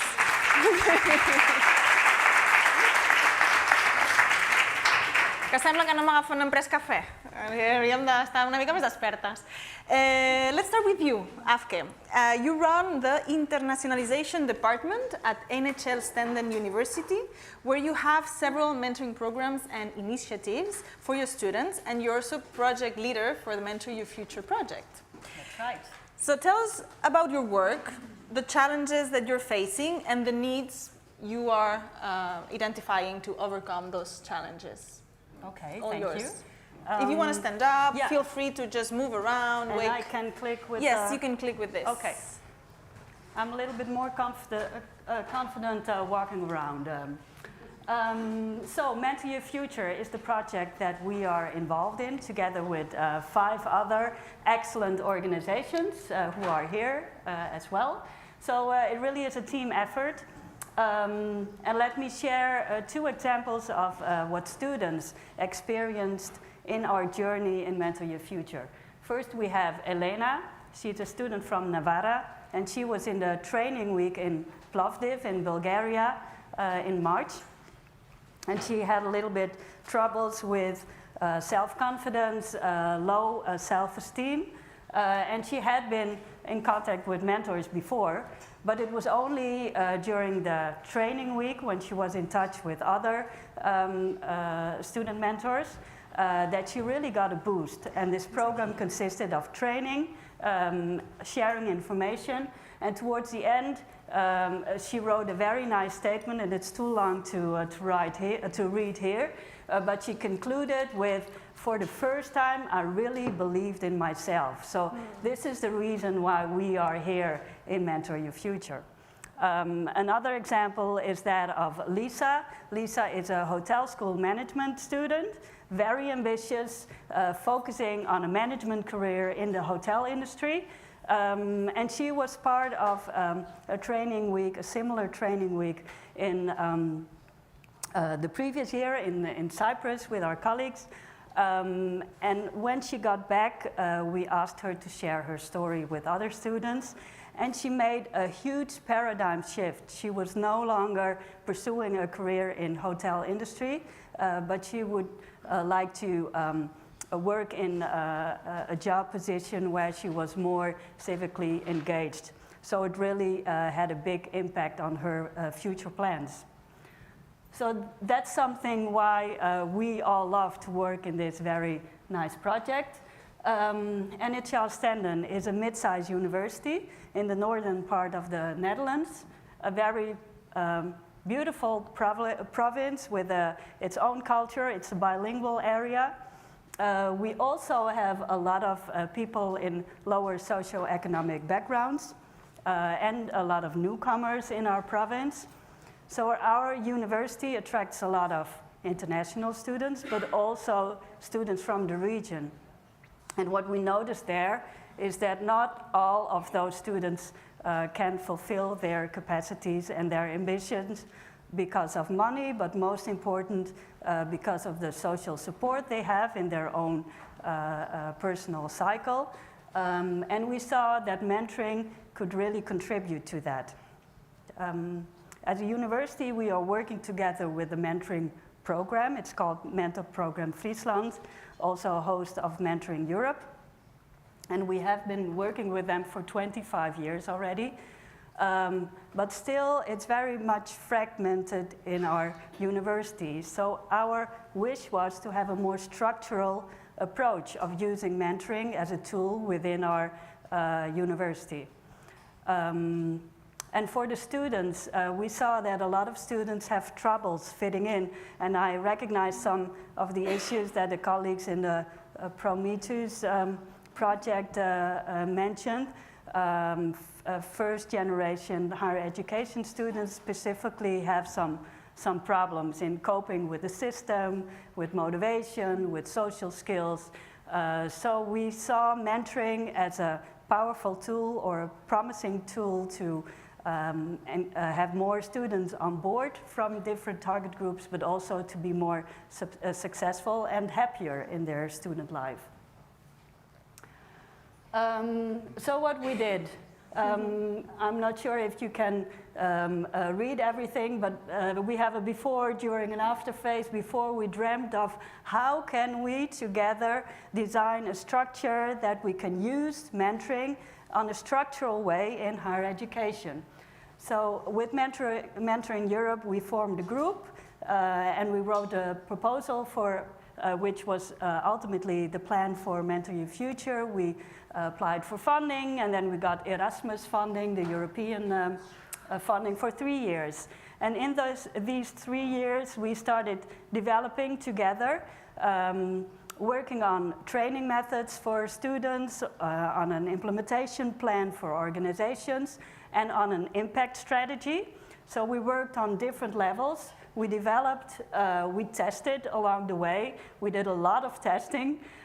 We had over 150 students in the pilots for the training sessions. We had, thanks to our colleagues in France, I think over 5,000 participants in the impact days, policymakers who learned about the instrument of mentoring. We hosted a European Mentoring Summit last year in Leeuwarden. So a lot of people were involved, not only policymakers and students, but also developers of curricula, lecturers, researchers, and we used all of that input to develop our products, to make them better, and by having such a broad consortium with 3 universities and 3 mentoring organizations, we were able to include a lot of different input, resulting in products that are fit for different contexts. So it's a very generic methodology that is well tested and can be used and adapted to different situations. And in the meantime, we did a lot of sharing. So we had focus groups, but we had impact days, big ones. We had events, we had workshops, so you name it, and we did it within the project in order to gain more input, but also to create more awareness of the potential of mentoring, all in the scope of higher education. So it resulted in what we call a common European methodology to implement student mentoring in higher educational institutes, with the aim to include more students, so to have more inclusions in the educational pathways. So also focusing on first generation students in higher education, students from VAT institutes, but we also went to secondary education to raise the level of ambition. There were partners who also focused on primary education, so all to promote young people to, if they have the capacities, to start with higher education. Here is a list of some of the activities that we did.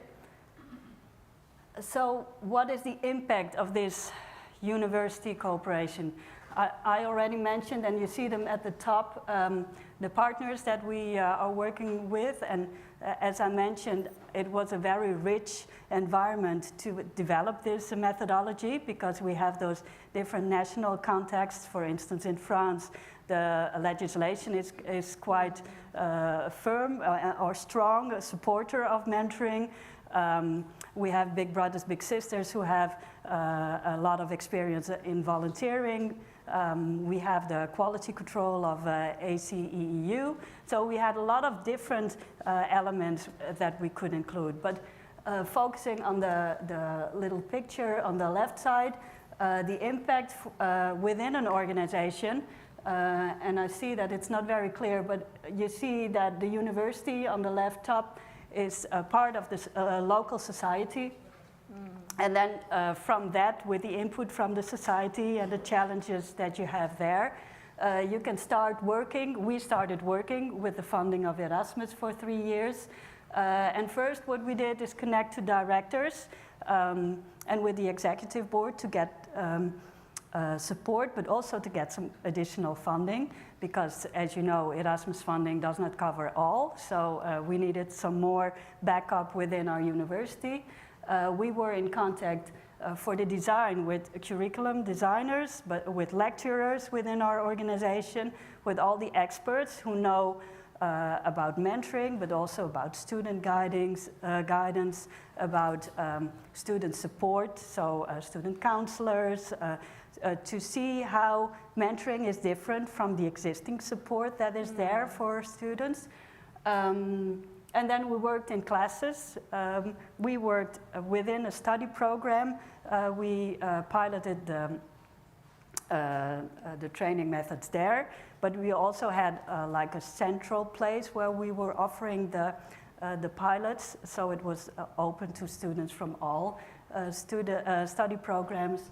And we worked in projects as well. We had students researching specific topics within the mentoring organization, and it all adds up, so it is a round circle. Perhaps to conclude with challenges, we're now in the phase of shifting from a project to a more structural element within our institution. So I would love to hear more from the Prometheus project, how they did that. I think budget and maintaining knowledge is one of the challenges. But there are hopes as well. A follow-up project, which I would love to talk about later, but also the ripple effect, because mentoring touches eternity. You never know when the impact ends. It's a quote from Betty Bijvoet, the founder of Mentor Program Friesland. That's on an individual level, but also on an institutional level. Thank you. Thank you. Thank you, Astrid.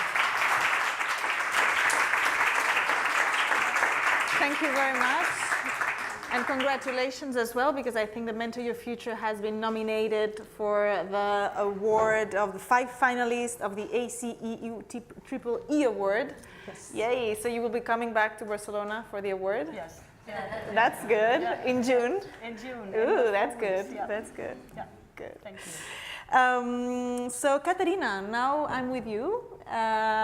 You are the coordinator of the Student Success Center. It's very interesting. I named the departments where you are connected, because I think it's very interesting that we have here mentoring was connected in NHL Standard with the Department of Internationalization. In your case is the Student Success Center at the Department of Academic Advising at the University of Nicosia. In Cyprus, and you're also partner of the Mentor Future project, and I hope you will be also coming back to Barcelona. Maybe. Maybe. Okay, so now you were telling me that the mentoring field in Cyprus was narrow, that you had a mentoring program running for 5 years, yes, and that during the COVID era it stopped, and now that you're getting inspired and thinking how to move it forward, and you also catch the attention of the Ministry of Education. Yes. So I think friends can also help you connect and give you some ideas. Yeah. But tell us more about your mentoring endeavors and how's the journey has been so far. You can stand up as well, use the space if you feel comfortable, okay, please. First of all, I'm very glad to be here with you, and this is a huge opportunity for us working in mentoring in Cyprus. The mentoring field in Cyprus is, unlike in your countries, quite young. Actually, our program is the first mentoring program of its kind to run in Cyprus. But this connection that we have with Mentoring Europe and looking at the work that has been done in Europe, also studying researchers in the USA, has helped a lot to begin and create a good base for our mentoring program. So we're learning from all the experience that we receive. So thank you very much for this. So let's begin. I will talk to you about our program. So it's called the Unique Mentor Youth Guidance Program, and it's a multi-awarded community engagement initiated by the university. So the initiation of the mentoring program started because the university recognized the impact of its activities on the wider community and stakeholders. The University of Nicosia, we call it UNIC for short, designed and implemented a formal mentoring program, which means that there is training and supervision, etc. So the mindset behind the program is that it's a structured community engagement initiative, serving both the university's social outreach pillar and broader societal needs.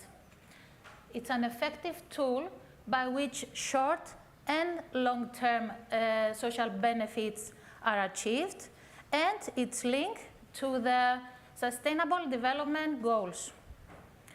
These goals aim to enhance our collective actions to protect our environment, to have equal opportunities for growth, to end world hunger, etc. by 2030.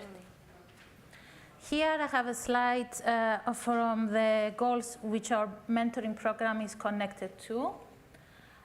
Good health and well-being, quality education, gender equality, decent work and economic growth, reduce inequality, sustainable cities and communities, responsible consumption and production, climate action, peace, justice, and strong institutions. So how does it work? It works by utilizing a mechanism we built, developed by specific partners to identify the children for vulnerable groups or otherwise children at risk, and connect them with university students or alumni, mentors. So the children are from ages between 6 to 13, and they grow up in families with low socioeconomic backgrounds. So they have reduced or no opportunities for schooling, as well as personal and social development. They are paired with appropriate mentors, and these mentors act as their role models, their friends, after being very carefully selected and trained according to the very strict criteria and procedures of our program. The impact of the mentoring relationship, I think, is something that you are aware of. These mentoring relations, they protect and they prevent the children. And these children are the tomorrow citizens. So they protect them from delinquent behavior, therefore enhancing their opportunities for personal and professional success. At the same time, the mentors experience some of the country's most important social problems. With that, they understand and they cultivate the social responsibility that as tomorrow's leaders, hopefully, they will be called upon to incorporate into their professional positions. So how does the university support the mentors? The university offers training, ongoing support, and supervision to university students to facilitate their roles as friends, role models, and mentors for the children. The mentors form very important relationship with children as they deal with their school homework and engage in many other experiential interactive activities, including playing in the park, participating in sports activities, visiting museums, etc. So the base for the mentoring happens not in the school, but in the home of the child. Some key statistics for the program is that we, from 2015 to 2020, we had 104 children mentor, 110 university students engaged as mentors and coordinators, 96% parent satisfaction rate with the program, 100% satisfaction of the children with their mentors, and we had 11 professional governmental and non-governmental bodies and networks supporting the program. These are the professional bodies supporting the initiative. And maybe you can notice that there is governmental and non-governmental organizations supporting. And our last two, which I find very interesting, the PERAC International. So we worked a lot also with Amos Carmeli to begin the project. And then we got very inspired and enriched our knowledge and research with the European Center for Evidence-Based Mentoring, which is now mentoring Europe. Exactly. So we have here some pilot research findings for the implementation period of 2016-2018. The parents reported these results. They reported that their children's mood improved to a percentage of 94%. Their children expressed less anger, 61%. They noticed an improved behavior of their child at home, 83%. The children felt better about themselves, 100%, as the parents reported. They behaved more responsibly, 89%. They were absent from school fewer times, 94%. They acquired the most positive attitude towards school, 100%. They improved their performance in school, 8%. They made greater efforts to complete their homework, 89%. The children reported enjoying their time with mentors, 100%. Parents, after their children's participation, reported also that the children's relationship with the siblings improved, 80%. The children's relationship with their friends improved, 89%. And they generally observed improved behavior in children, 83%. Then we have some reports from the university students after their participation. They reported that their participation was very beneficial, also on a very high percentage, 91%. University students reported some significant benefits, and we found it important to pinpoint exactly what they gained out of the experience. They reported that they gained benefits, they improved their self-esteem, their interpersonal skills, their insight to childhood, and their professional skills. Here is a graphic for the benefits. You can see that it benefits, the mentoring benefits children, university students, and the society. So we consider this to be a win-win situation, because the children gain in personal development, social inclusion, school achievements. The university students develop leadership skills. They connect knowledge that they gain from the university with real experiences. They increase their experience in workshops. They have more experience in voluntarism. They gain a sense of social responsibility. They receive certificates that are important also for their CVs. They gain hours of practicum and credits. And the society, of course, it enhances the country's prevention mechanism. Also, we got funding from a relevant body, the Anti-Drug Council, because it was also approved as a prevention program. Then supporting the structure of education and welfare, and promoting values and human rights. Now, our experience of implementation. So this mentoring program has been proven to be an effective tool, and it helps to achieve both short and long-term societal benefits. And also they are linked to the Sustainable Development Goals. And this is very important for our university because we are promoting the Sustainable Development Goals. In that sense, the program brought several awards to the University of Nicosia. In June 2019, the university won a silver award on the community engagement category during the first Cyprus Educational Leaders Awards. In July 2019, a gold award on best CSR practices category during the 12th Convention for Corporate Responsibility in Cyprus. And we consider this to be the bigger achievement. It's being awarded as the Community Engagement Initiative of the Year, first place, at the 2020 Asia Pacific Tripoli Awards. And they are initiated by the Accreditation Council for Entrepreneurial and Engaged Universities, ACU, which is here with us today as well. And these awards recognize leaders in entrepreneurship and engagement in higher education across the region. So now the impact of mentoring on the university. It served the university's social outreach pillars. It helped the university in building stronger links with the local and broader society in which it operates. It created opportunities for new synergies for the university and new projects.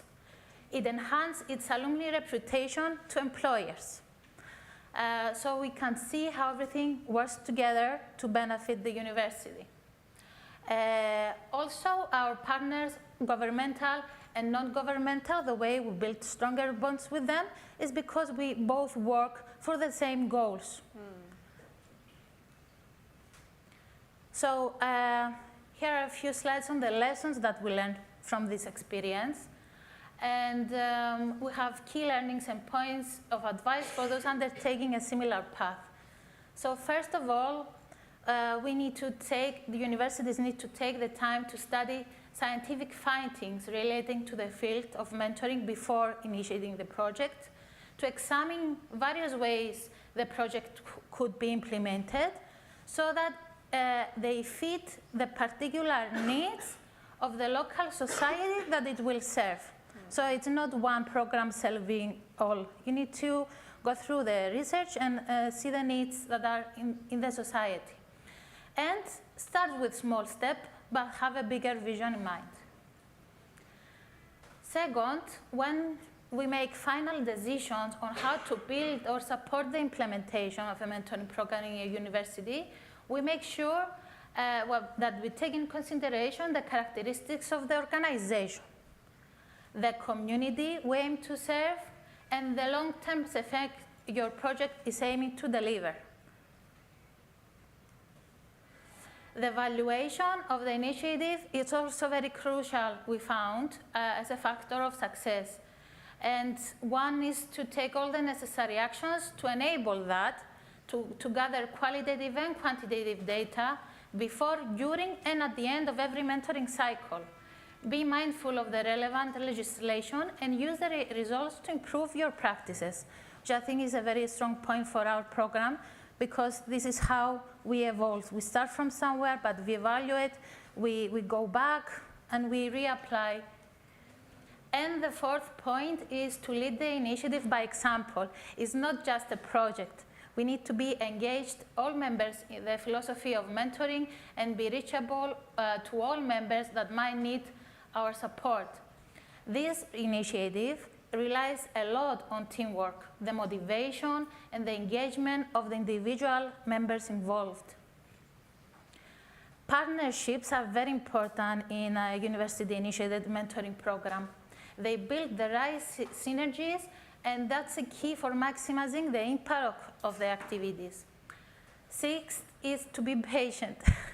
We need to accept difficulties and obstacles. And in our case, there were a lot, because it was the first mentoring program of its kind, and it was aimed at children and vulnerable groups, so there was a lot of mistrust in the beginning. So we needed to convince everyone with the way we approached with our structure, etc. So, and the last lesson is to study the Sustainable Development Goals linked to the 2030 Agenda, to activities, because that adds value and perspective to the initiative. And that's all. Thank you. Thank you very much. Thank you.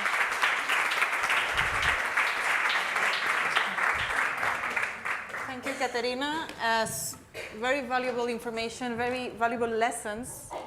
And I like that you start mentioning the soft skills, because we will keep on talking, especially this year is the European Year of the Skills. So I think it's important that we start. We will discuss soft skills afterwards with our also social organizations, but thank you very much.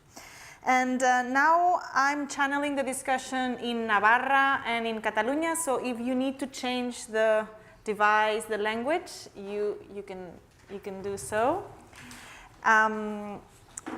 Me dirijo a la Universidad Pública de Navarra, que se conecta en directo. No sé si están con nosotras Natalia Tajadura y Lady Alexandra Durán.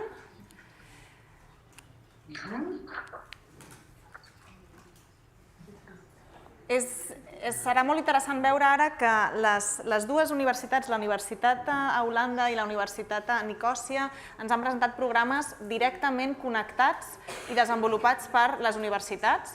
Ara el que veurem també amb la Universitat Pública de Navarra, igual que amb la Universitat de Girona, és que és el programa de la xarxa Nightingale, i després veurem amb l'eina de la UOC programes que estan desenvolupats amb les entitats socials. Per tant, veurem les diferents tipologies.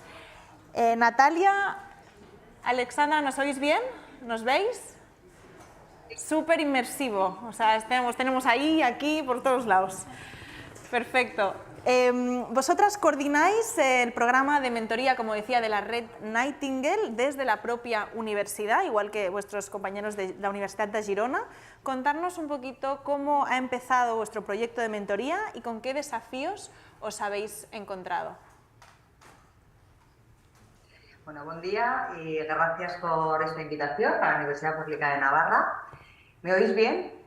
Sí. ¿Fiona? ¿La oímos bien? ¿Sí? Sí. Venga, pues estoy un poco desordenada. Vale, que no tenemos feedback aquí.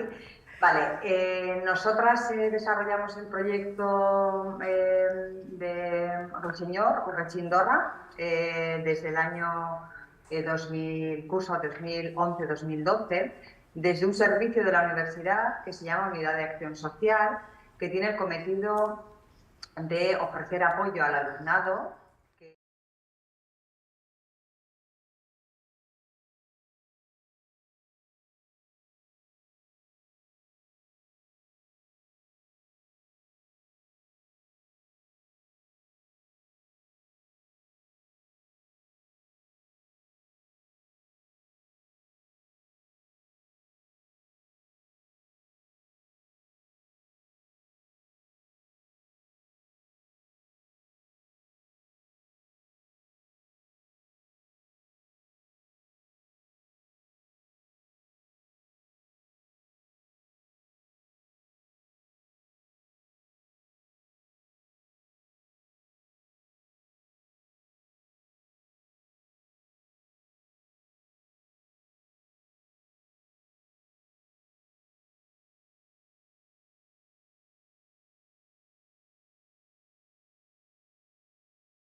un vicerrectorado que asumió dentro de su agenda y dentro de sus cometidos la mentoría social como algo dentro de su programa en la universidad, y lo llevaba a la agenda del equipo rectoral de la universidad, con lo cual siempre ha estado muy presente dentro de la política universitaria, ¿no? Desde que se creó. Otra clave también para el éxito es que tanto la Unidad de Acción Social como otros programas que desarrolla el vicerrectorado siempre han tenido una vocación de servicio, ¿vale? Una vocación de servicio con el territorio en el que se instala esta universidad, que es el territorio de Navarra, y una vocación de servicio también para contribuir a todos aquellos cuestiones sociales, ¿no? Que precisan como de aunar soluciones creativas y desde diferentes frentes para poder ir avanzando un poco en ellas, ¿no?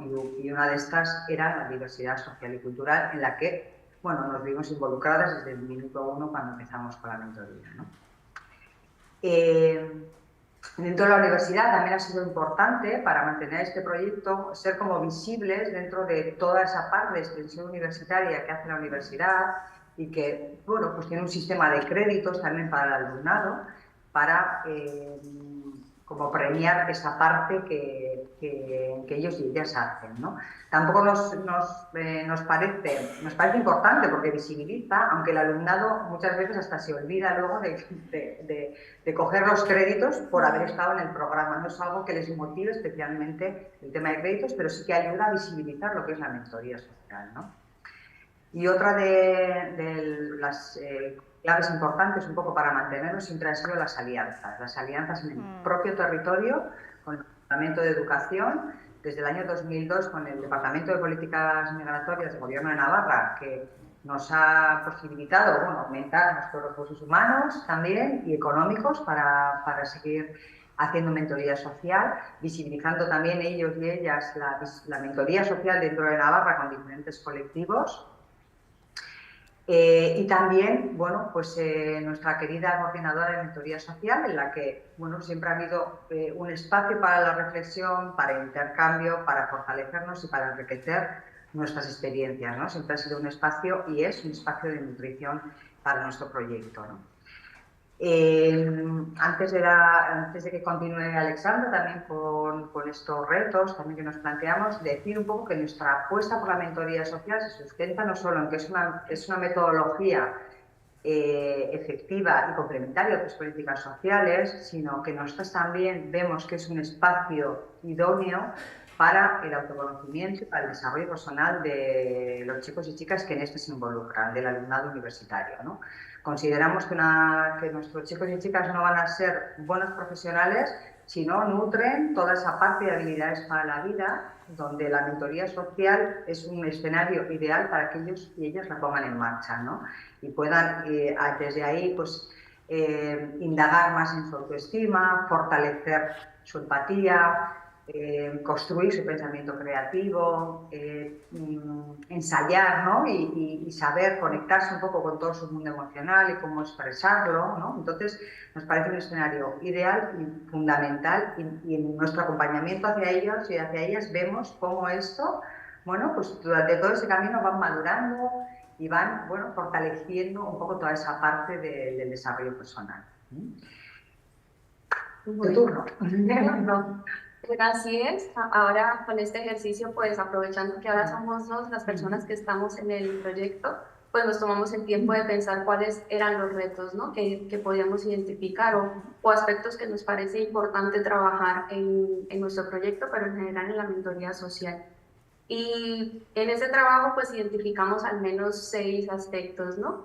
El primero de ellos nos parece un reto muy importante, incorporar la perspectiva antirracista en los proyectos de mentoría social. Partíamos de una reflexión de que paradójicamente nuestros proyectos por lo general apuntan a la diversidad cultural, a la convivencia intercultural, pero quizá damos por hecho que partimos de que tenemos una educación no racista, ¿no? Es decir, tal vez damos por hecho que hemos desmontado ya actitudes discriminatorias o educación racista que hemos recibido consciente o inconscientemente.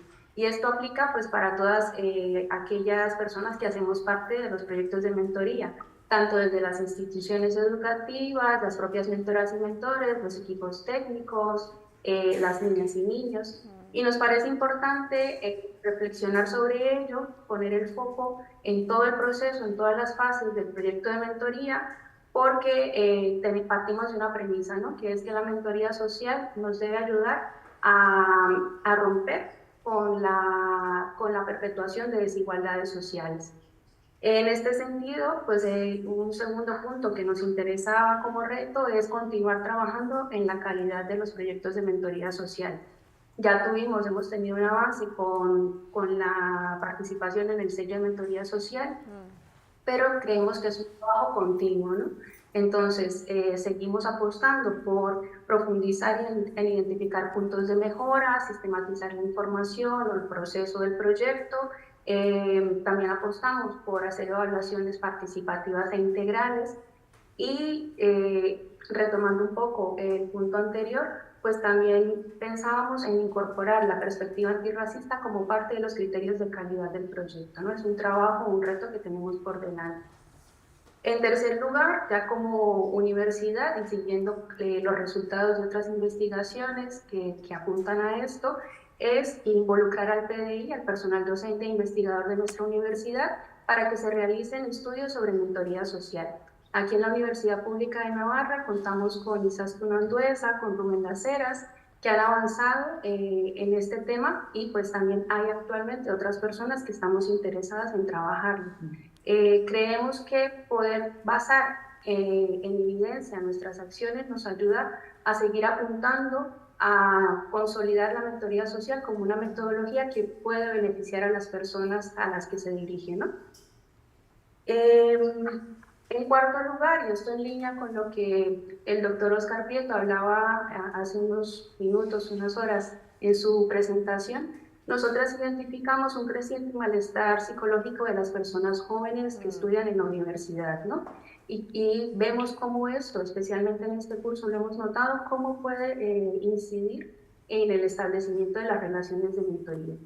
En este sentido, para nosotras como técnicas del proyecto constituye un desafío el acompañar su labor de mentoría con el acompañar también todo su proceso emocional y hacer que se pueda mantener, ¿no?, en el tiempo, que sea algo benéfico para ellas, pese a esta situación de malestar que están viviendo, ¿no? Un quinto reto que identificábamos, nos parecía importante no perder de vista que la mentoría social siga siendo un espacio para construir habilidades para la vida, ¿no? Lo que mencionaba ahora Natalia, de la empatía, el pensamiento creativo, el pensamiento crítico, la capacidad de manejar situaciones diversas, ¿no? Que este aspecto humano no se nos pierda en el proceso de implementación, porque nosotras partimos de una premisa, y es que el fin último de la mentoría es crear sociedad y poder vivir en sociedad, ¿no? Es como la finalidad que vemos en esta metodología. Y aunándolo a ello, pues también nos parece un reto importante el visibilizar y hacerla atractiva para estudiantes universitarios, universitarias, sin que se reduzca solo la adquisición de competencias, es decir, dándole fuerza también a este aspecto de la mentoría como una forma de contribuir o de hacer para, por y con la comunidad. Eso en cuanto a los Muchas retos. gracias. Muchas gracias, Natalia. Muchas gracias, Alessandra. Me he apuntado todos los retos y la verdad es que los sabéis, los tenéis todos clavados, ¿eh?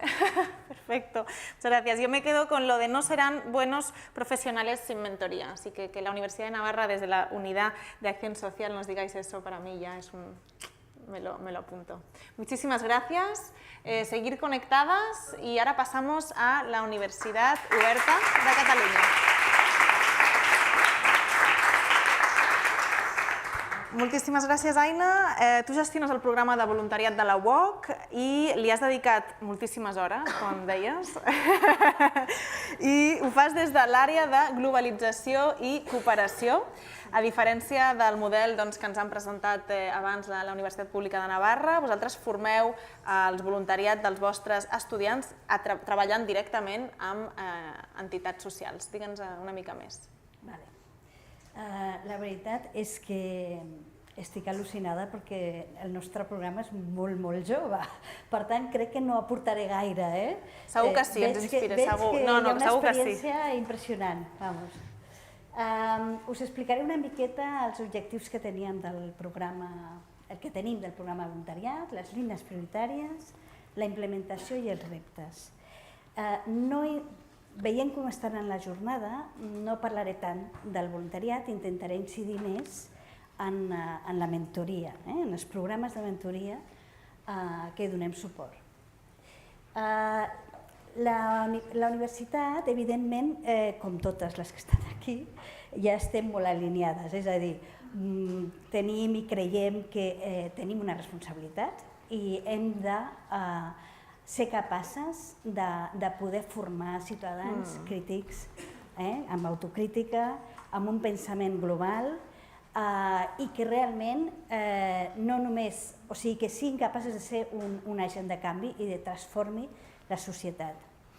El voluntariat en si mateix afavoreix, estem convençudes, afavoreix aquesta transformació social.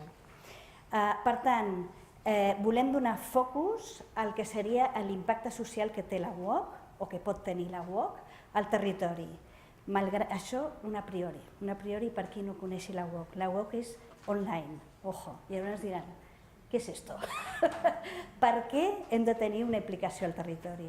Bueno, nosaltres tenim estudiantat a tot arreu. Llavors, realment ho necessiten i ens ho demanen. I hem vist que a través del voluntariat podíem facilitar molt aquesta vessant, però no fem competència a les universitats presencials. I ara us aniré explicant, anirem desmembrant el tema.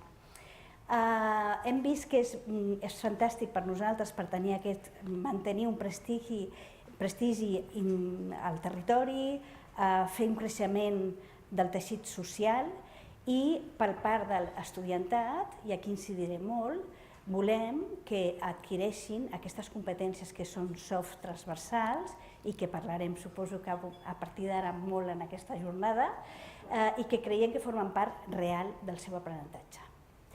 A més, ajuda, lògicament, a tenir un sentiment de pertinença i, sobretot, a donar una visió més oberta del que és la societat, el seu entorn, i conèixer el tercer sector directament.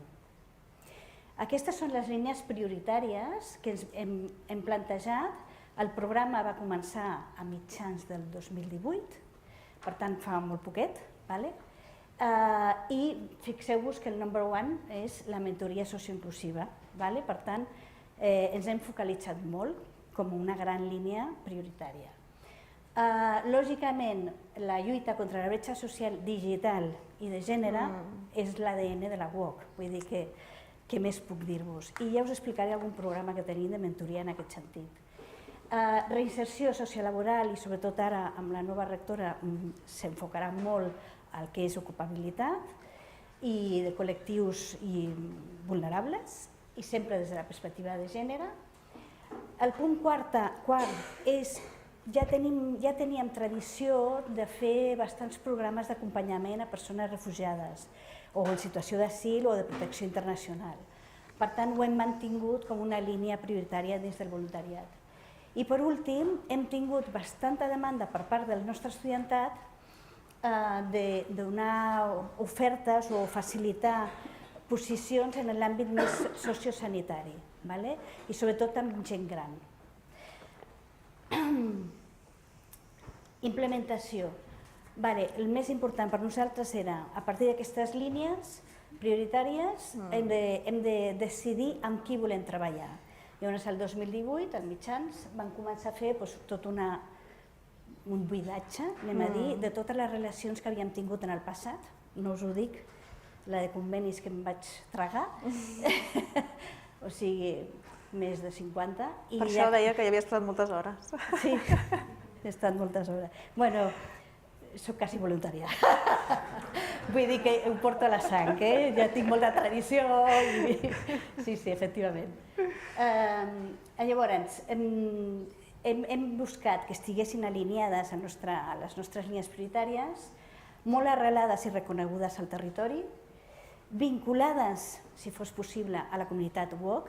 Això és una mica difícil, no perquè no hi hagi, sinó perquè tenim moltes demandes, tant de l'estudiantat com del personal docent investigador o de l'estaf mateix que ens demanen escolta, jo estic fent això, per què no fem i tal i qual. Perdoneu, estem a tot arreu però no podem estar amb totes les entitats, per tant ens hem de limitar, és difícil, però evidentment si ens ve un graduat o una graduada que té un background enorme, fantàstic, que treballa de presidenta a una entitat fabulosa, ens ho mirarem amb carinyo, lògicament, perquè és una manera de crear comunitat. I a vegades creiem que els graduats són importants. Un punt important que us toca a vosaltres, coordinadores, que estiguin sota una umbrella. Ho creiem fonamental perquè, per exemple, és que no us ho puc dir d'una altra manera, amb la coordinadora hem treballat des del primer dia fantàsticament bé i ens heu guiat realment. Ens heu obert portes no només a Catalunya, sinó fins i tot també a altres comunitats autònomes d'Espanya. Incidència en les administracions públiques, sí, volem treballar de forma col·laborativa, conjuntament. Creiem que és fonamental una implicació de l'administració pública, no només en finançament, sinó en orientació, en incidència política. Estem parlant d'això. Entitats que ja tinguessin com a mínim una experiència prèvia en universitats i en recerca. Per què? Perquè el voluntariat com a tal no el veiem com una cosa aïllada, en absolut. Per nosaltres el voluntariat forma part de tota la incidència que pot tenir la UOC, la universitat, en general a la societat. És a dir, la recerca que pot esdevenir a partir del voluntariat és fonamental per fer créixer el know-how de la nostra universitat. Per què no podem intentar que materials pedagògics que produïu vosaltres mateixes a les entitats, per què no es poden incorporar a les nostres PACs, a les nostres, com es diu les PACs, nosaltres diem PACs, per als traductors, no són turquís, el que serien els recursos d'aprenentatge de les assignatures, per dir-ho, o sigui, introduir-lo en el currículum, pròpiament dit. Per tant, important la recerca social. I per últim, que siguin garants d'un bon acompanyament del nostre estudiantat i que comptin amb professionals al darrere. Sembla banal dir-ho, però sincerament els nostres estudiants són professionals. No estem parlant de persones de 18 anys, tenim un altre perfil. El nostre perfil són persones que ja tenen una carrera, estan fent una segona potser, o estan fent una especialització, tenen un know-how tan bèstia que poden aportar tant que són molt crítics també alhora. Per tant, ens mimem molt amb qui podem treballar i amb qui no hauríem de treballar. Per tant, escollim molt bé amb qui treballem. I ara veniu vosaltres. Per què hem posat èmfasis en la mentoria social? Doncs, primer de tot, hi havia un recorregut per part de la UOC. Teníem un programa, que és el programa de suport a persones refugiades o en situació d'asil, que estan becades a la UOC i amb les que havíem establert, ja des de fa bastants anys, uns tàndems amb estudiants UOC. Llavors, aquestes persones tenien un suport dins del nostre campus virtual. Un suport amb tutors i també amb els propis estudiants dins de l'aula virtual. Així mateix, fa molt poquet, és un projecte pilot, però que ha anat de perles i també, us ho haig de dir, arrel de converses que he tingut amb la coordinadora. Tot això ha anat sorgint, amb brainstormings. Vam iniciar un altre projecte molt petit amb persones, estudiants que tenen necessitats especials o tenen diversitat funcional. Aquest pilot, que ha estat 2 semestres, ha funcionat molt bé i em fa l'efecte que tirarà endavant. Teniu en compte que la UOC té quasi 2.000 persones amb una diversitat funcional, ja sigui auditiva, ja sigui visual, ja sigui degenerativa neurològica també, o de mobilitats, n'hi ha molts. Per tant, aquest suport, aquesta sensació d'aïllament, de soledat, és molt important que la suplim d'alguna manera, que els acompanyem. I amb això estem convençudes. Creiem que la mentoria és fonamental per facilitar l'accés equitatiu a la universitat. Sobretot com programes, per exemple, Prometeus, on també hi estem, que estem parlant ja de no només batxillerat, sinó que ja anem a els acompanyaments a primer de carrera. És una manera de democratitzar l'accés. És una responsabilitat, ni més ni menys. Les entitats amb les que estem treballant, sota la coordinadora, ens han demostrat que tenen solvència, són professionals i, a més, vigilen el segell de qualitat. Estan intentant, si més no, ja ho tenen, o intenten, les que no ho tinguin, tenir el segell de qualitat MS. Per tant, per nosaltres és un punt afegit, és un criteri a tenir en compte. A més, dels premis, que ja us vaig seguint, tots els premis que aneu aconseguint, Déu-n'hi-do, els reconeixements, i el resultat és que tenim 1/3 del nostre voluntariat, de la UOC, de l'any passat, o sigui, parlo de l'any passat, en projectes de mentoria, que eren més de 120 estudiants. Estem parlant que tenim 300 i pico, ara ho veureu. Què tenim?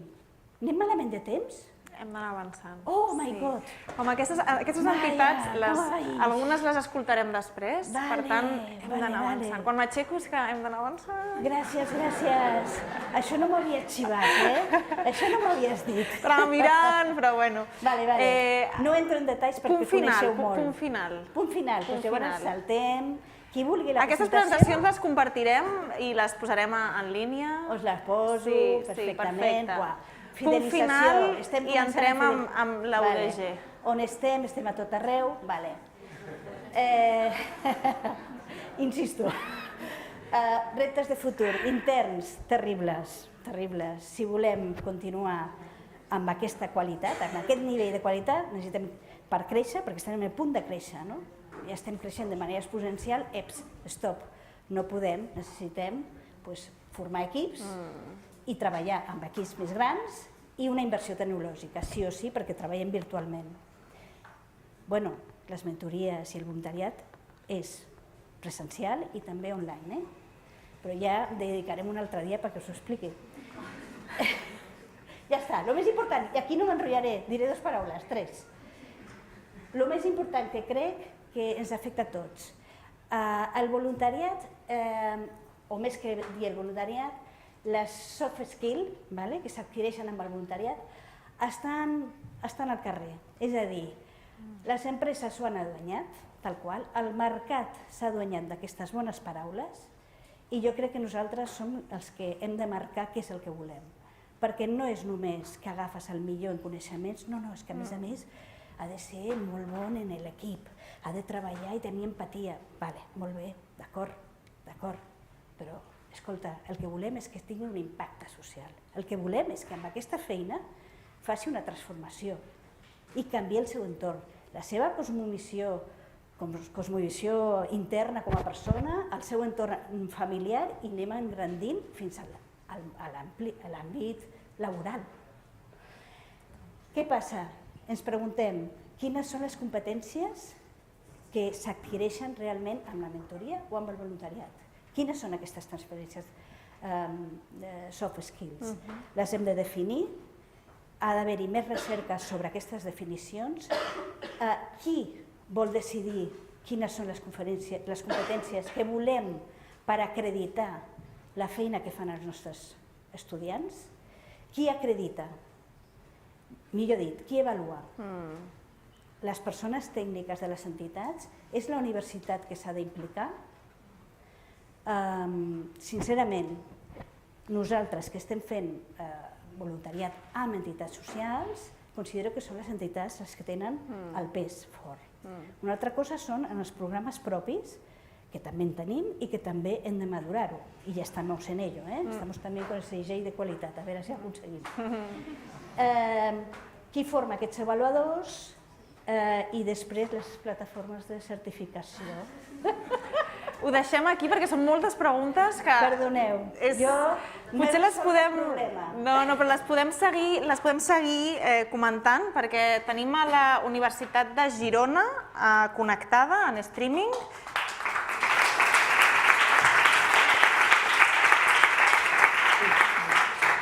Anàvem a continuar, perquè totes aquestes preguntes ens les hem fet també mentre parlàvem amb la Sílvia Lloberes de la Universitat de Girona, que ens estàs escoltant. Et veig a la pantalleta.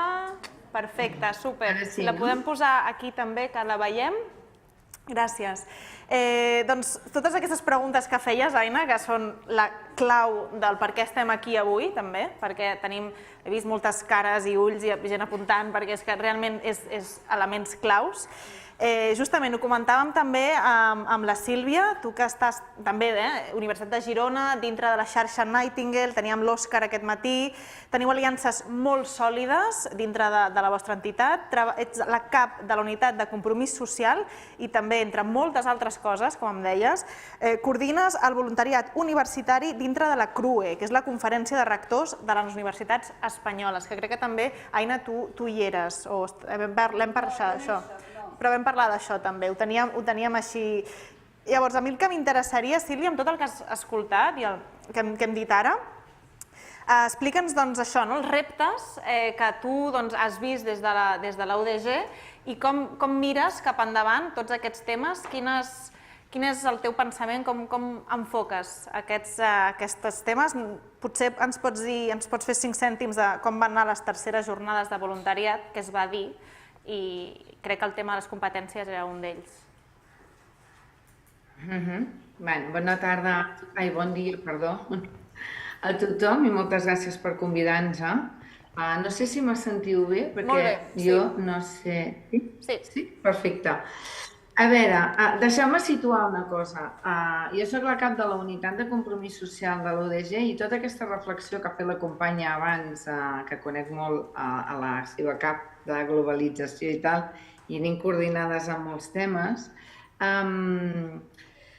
Qui som i d'on partim? Perquè s'ha d'entendre, és a dir, tot aquest engranatge o tot aquest camí que està fent la companya de la UOC, nosaltres el vam començar a fer el 2011.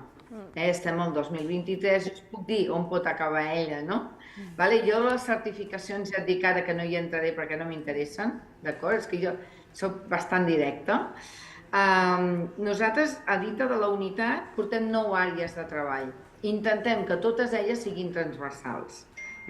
Voluntariat, voluntariat internacional, cooperació universitària al desenvolupament, sostenibilitat, mobilitat, igualtat, protocol d'assetjament, temes LGTBI, inclusió, discapacitat, problemes socioeconòmics, que també en tenim en els estudiants, formació 50, jubilats, que aquest és un món a part, i promoció de la salut. Però en promoció de la salut, seguint una mica la companya que comentava de Navarra, nosaltres també, notant tots aquests temes i siguent transversals sempre, hem creat ara, fa 2 anys, una unitat de salut amb psicòlegs per addiccions, per temes emocionals, i una llevadora per temes de salut afectiva sexual, que també, encara que sembli que vinguin molt adults, cada vegada venen més infantilitzats. Això també és culpa de tots i la societat en general, però els papes i mames també. Llavors, a quines conclusions arribem?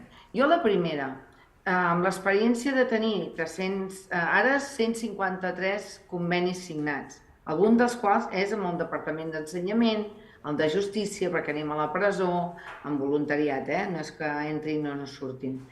I veig que les entitats el que més necessiten és una porta d'entrada. Saber exactament, quan van a la universitat, per quina porta han d'entrar, en qui s'han de dirigir i qui els hi pot solucionar tot allò, aquelles demandes que ells tenen o aquells projectes o aquelles col·laboracions que busquen.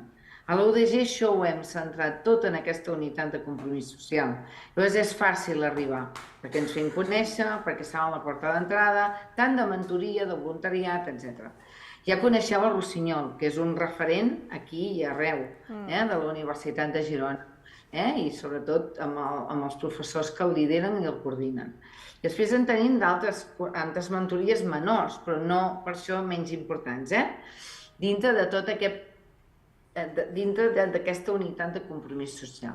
Ara, en aquestes jornades que comentaves de voluntariat, vam parlar molt de les soft skills, que és cap on hem d'anar. Nosaltres també hem fet, i també vam presentar en aquestes jornades, el primer informe de voluntariat que hem fet 5 universitats espanyoles coordinades des de la UDG, d'acord? I finançat, patrocinat per la Mútua Madrilenya. Aquí hem arribat a moltes conclusions i maneres de millorar, però sobretot que hem de conèixer les capacitats que adquireixen aquests estudiants que hi participen. Ens hem centrat en l'estudiantat, no en el PAS i PDI. La majoria d'universitats PAS i PDI no fan voluntariat, perquè aquest és un tema que ja entra en el laboral i això és uns permisos que ha de donar gerència, no? Perquè el voluntariat corporatiu, podríem posar-lo entre cometes, tant de moda en algunes empreses, ha d'entrar dintre de la jornada laboral. Perquè a mi, o jo mateixa, que soc voluntària en algunes entitats, això no m'ho ha facilitat la meva universitat. En canvi, nosaltres fem d'aquests transmissors. Donem l'oportunitat tant ser de mentors com de voluntaris als estudiants que ho vulguin ser, però no deixant que ells triïn, si nosaltres, al revés, fer que ells puguin agafar i triar d'una gran oferta que els oferim. Però no els oferim sols, els oferim de la mà amb les entitats, una a una, tots aquests 150 convenis, que alguns d'ells són molt grans, de la mà. Això va lligat a l'estudi que us comentava, perquè en l'estudi això és el que hem anat lligant. Han sigut 5 universitats que ens semblaven amb la manera de gestionar les coses, que això no és fàcil, perquè cada universitat, cada maestria s'ha fet el seu librillo, però és important tenir uns bons procediments per avaluar l'estudiantat i avaluar sobretot les competències que adquireixen quan estan... Sí? Això per mi és el més important. Llavors, aquesta porta d'entrada i la signatura de convenis ha d'haver-hi recollit. No hem d'oblidar mai que nosaltres som una administració pública. La UOC aquí potser aquest problema no el té, o poder en té d'altres, no? Al no ser pública. Però nosaltres sí que hem de complir uns procediments, no? Si hi ha assetjament, el tema d'acreditar que l'estudiant no té delictes sexuals a menors, etc. Tot això, encara que sembli senzill, ha d'estar en un procediment i solucionar la vida de les entitats. No ser burocràtics i complicar-los la vida. Ha de ser una porta d'entrada amb uns procediments molt clars, que no els hi compliquin absolutament res la vida, perquè prou complicada la feina que ja fan ja ho és, com per nosaltres, com una administració pública, complicar-los-hi més. No, això no ha d'existir i hem d'evitar-ho. I els procediments han de ser molt senzills. Això és el que hem aconseguit. I una cosa molt important, quan parlàvem de recursos. En el cas de l'UDG, des del 95, els ingressos, el 0,7 de tots els ingressos propis i de tota la recerca que es fa a la universitat és la que dota econòmicament la unitat de compromís social. Això a dia d'avui no ho tenim, només nosaltres. I això és un compromís.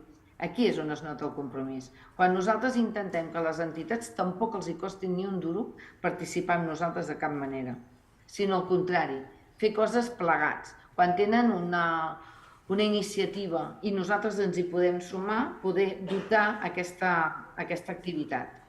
Aquest estudi properament sortirà, encara l'hem d'editar, vull dir que ara està en correccions i galerades, etc. Només el vam presentar una mica per sobre, en aquestes terceres jornades de voluntariat, que ja tenim seu per les quartes i per les cinquenes, perquè ahir ho vaig enviar a totes les universitats. Les properes seran a Sevilla. I aquí vam parlar molt també de la part que estic d'acord amb algunes coses que ha dit la companya de la UOC, de l'empleabilitat de l'estudiantat a través de les soft skills en el seu currículum. Sí, ens apreten molt, això és veritat, ens apreten moltíssim, perquè això millora el currículum, perquè els empresaris miren més el currículum de l'estudiant que ha participat en temes de voluntariat o mentoria, que també puc afegir els dos, però hem de vigilar una miqueta quines són aquestes soft skills i quines empreses, i quina utilització en fem de tot. Moltíssimes gràcies, Sílvia. Ho deixem aquí. Sí, així Vale. moltíssimes gràcies pel vostre temps, per vosaltres també, vosaltres tres. Com anem ràpid, anem avançant una miqueta, anem malament de temps. De totes maneres, posarem totes les presentacions en línia i jo crec que aquesta conversa segueix i la coordinadora Mentoria Social també està fent tota una feina sobre com identificar aquestes competències que jo crec que són les preguntes clau. Moltíssimes gràcies, un aplaudiment. Thank you very much. Moltíssimes gràcies i anem a la següent. Yes, you can sit here.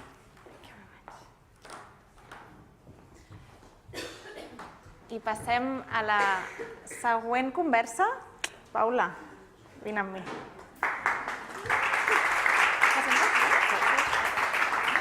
Què tal, Paula? Bé, estem bé. Jo crec que ara t'activaran el micro en una estoneta. Hem parlat amb les universitats i abans de parlar amb les entitats socials ens semblava clau tenir a una estudiant mentora i preguntar-li com li va, per què ha decidit ser mentora, què és tot això. Havíem de ser dos, però al final només serem una, així que més íntim i un face-to-face, així, conversa. Paula, tu ets estudiant de Psicologia a la Universitat Autònoma de Barcelona i ets mentora de l'entitat Fundació Camins. Sí. Explica'ns una mica com vas descobrir la mentoria i per què vas decidir ser mentora. Bueno, jo ja coneixia la Mentoria Social perquè estava en contacte amb altres, o sigui, ja havia fet altres voluntariats, però sí que la vaig conèixer com en primera persona quan vaig decidir fer les meves pràctiques del grau a la Fundació Camins. I llavors, a través d'allà, vaig poder tenir l'opció de fer el voluntariat també. A part de fer les pràctiques, doncs també fer la part de voluntariat. Súper. I explica'ns una mica qui acompanyes. Crec que acompanyes a l'Adil, que té 11 anys. Com descriuries la teva relació amb l'Adil? Bueno, doncs és com una relació que jo no sé com definir-la, però jo he après molt des que estic amb ell, i ens acompanyem mútuament, perquè de fet és això, ens acompanyem mútuament. És a dir, jo no tinc molta experiència a fer mentoria, o sigui, aquest any, i crec que, bueno, al principi no és fàcil, almenys la meva experiència ha sigut que no era fàcil perquè, evidentment, l'Adil era tímid, jo si fos ell també seria tímida, saps? Estic amb algú que no conec de res, però anar veient a mica en mica que va guanyant confiança, que el veig a gust amb mi, que riem plegats, que provem coses noves plegats, perquè és veritat que fem moltes activitats i moltes d'elles ell tampoc les ha fet mai, però jo tampoc. Llavors és com aprenem junts, no? I estem com a la mateixa situació, per tant jo crec que això, per això ens acompanyem plegats. Sí. I quan tu vas arribar a la teva universitat, quan vas decidir, tu has fet moltes altres accions de voluntariat, em deies, no? Quina és la diferència que veus entre les accions de voluntariat que has fet abans i amb la mentoria que fas ara? Bueno, crec que la mentoria t'aporta com una realitat social molt real. Molt real. Exacte, molt real. Perquè jo feia altres voluntariats que un era com campanya de sensibilització, de salut i coses d'aquestes, i clar, aquí evidentment veus les problemàtiques socials, però no veus algú directe que potser té una història, una motxilla. Però aquí amb l'Adil la veus, i la veus cada setmana i clar, és com et dona una consciència real de que vius en una societat que hi passen aquestes coses, saps? I diries que com t'ha canviat? T'ha canviat la mirada que tens del món? Ha sigut... No sé si me l'ha canviat, però me l'ha enriquit, perquè ja tenia bastant aquesta consciència i ja m'interessava implicar-me en coses socials, però m'ha enriquit molt més. Sí, això sí. I quan dèiem això que amb les universitats al voltant teu, coneixes altres persones que són mentores, com tu? És algo comú? És algo que ets l'única? Del meu, així t'acompanyes, Sí, del teu entorn. Hi ha altres mentores com tu? No. He de dir que no. Què passa? clar, a través de fer el voluntariat sí que allà coneixes evidentment altres. Però al voltant teu no hi havia dels teus companys d'universitat, no... No, la veritat és que no, si ara ho penso. Clar, què passa? Llavors, què podríem fer? Què creus que necessitarien les estudiants, com tu, per descobrir, per fer més mentoria? Per què ho has descobert tan tard, no, diríem? Clar. No ho sé. Com se't va? Com falta comunicació? Hi havia pòsters a la universitat, et van parlar, et van dir escolta, vols ser mentor? Et van enviar un mail, no? La Cristina em comentava que no ha pogut venir al final, però ella que està a Tarragona amb l'entitat Quilòmetre Zero, em deia, és que jo vaig rebre un mail i per casualitat no se'm va anar a l'espam i per casualitat vaig obrir i, saps? Bueno, que no sigui casualitat, no? Sí, jo ara ho comparo amb l'autònoma, no? Per exemple, l'autònoma ja té una fundació que té un ventall de voluntariats i tal, però la difusió no és allò que et venen a classe, que és quan l'estudiantat està a la classe, doncs no venen allà i et fan una xerrada explicant les diferents opcions que tens. Llavors, potser... Clar, però això també depèn del professor que és simpàtic, o professora que sigui simpàtica. Depèn de la persona, no? Sí. Clar, doncs bàsicament és una mica així. Sí, ho sabem, la mentoria és una cosa de persones, no? I quan tens un bon contacte, quan funciona, doncs ja tens les portes obertes, no? Però quan no, doncs és això que dèiem, que abans que necessitem aquesta persona clau, aquesta xarxa, aquesta comunicació constant de treball en xarxa que és vital, no? I doncs alguna, no sé, al voltant teu, per exemple, tu ara estàs treballant també, estàs treballant com a psicòloga, acabaràs ara el teu, acabes just ara, no? Creus que aquesta experiència t'ha servit professionalment, ara que parlàvem de les competències una mica? Sí, creus que... sí. Totes aquestes que han anat dient... Vinga, dona'ns un xitxa per després. Com ho fem? Amb què t'ha servit? Bueno, clar, a psicologia se suposa que has de ser una persona empàtica, escolta activa, l'has de tenir també desenvolupada. 3.000 altres més, però aquestes són les que més així potser veig en la mentoria o almenys en la meva experiència. Però no només això, també el que dèiem, consciència social, implicació, perquè no som individus que vivim sols, vull dir, vivim en comunitat i formar part d'un voluntariat segurament millora la situació d'altres persones, o potser una miqueta, però ja fas una incidència. Llavors, crec que tot això, potser a nivell professional no ho sé, però a nivell personal sí que hi veig que... Potser crec que soc millor persona per fer això, o haver fet això. I la teva universitat, suposo que sí, però reconeixen els crèdits del voluntariat d'alguna manera? Sí, crec que hi ha un parell de crèdits et donen. Però tampoc, crec que ho havíeu comentat alguna de les companyes, que és veritat que no fan molta promoció d'això, i jo quan els havia fet tampoc els havia reconegut. Però clar, això és veritat que ajuda i és una manera atractiva de que potser algú el pilles per aquí, de que vulgui fer-ho per això. Bueno, que després les competències que et dius, és que escolta activa, empatia, doncs són elements que en el teu futur professional poden ser interessants. Però és veritat que no cal tampoc ser estudiant de psicologia per ser mentora, al contrari, busquem perfils també molt diferents, molt diversos i funciona en tots els casos. I quina és la teva propera etapa ara, quan penses en la mentoria? Vols seguir amb la DIL? Com ho teniu, això? Ara no ho sé, però perquè jo no soc de... La DIL és de Barcelona i jo no soc d'aquí, llavors ara no sé si podré continuar l'any vinent amb ell, però potser segurament alguna altra... Si trobo una mentoria per on visc, doncs aviam. Super. Alguna pregunta que li vulgueu fer a la Paula? Algun... No sé, o tu que ens vulguis compartir del que has escoltat, si hi ha algun comentari?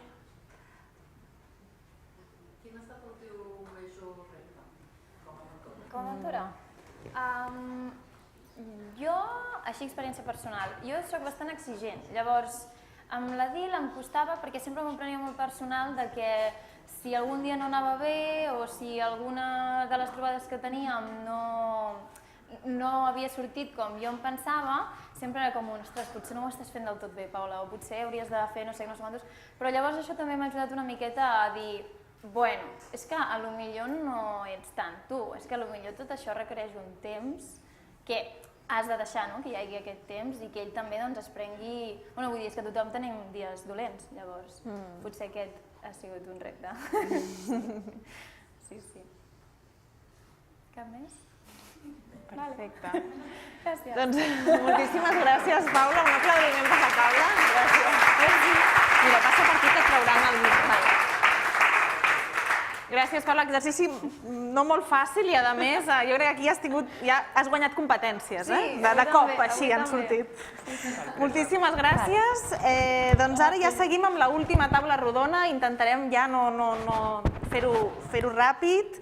Hem escoltat a les universitats amb els reptes i les perspectives de futur. Ara escoltarem també les entitats socials, justament, sobretot els temes de consolidació d'aliances i reconeixement de competències transversals. Doncs les 4 entitats socials i la coordinadora de Mentoria Social, si voleu passar cap aquí, tenim a la Joque Arts, delegada territorial de la FEF Catalunya, Helena Gómez, Joque, posa't aquí. Helena Gómez, coordinadora del projecte Rossinyol, després, la Nerea. La Nerea està preparada? Està equipada? Tampoc. Qui està equipat? Veniu. Vinga. Laura Terrades, de la coordinadora... Jo sé que aquí, sí. Perdona, Mar Avendaño, consultora i col·laboradora amb la coordinadora de Mentoria Social, i Laura Terrades, coordinadora del programa Mentoria per punt de referència. Vinga, ara sí, Helena, coordinadora del projecte Rossinyol per l'associació quilòmetre zero, i Nerea, falta un micro. Doncs ara, quan vinguis, et presento. Un aplaudiment per totes elles.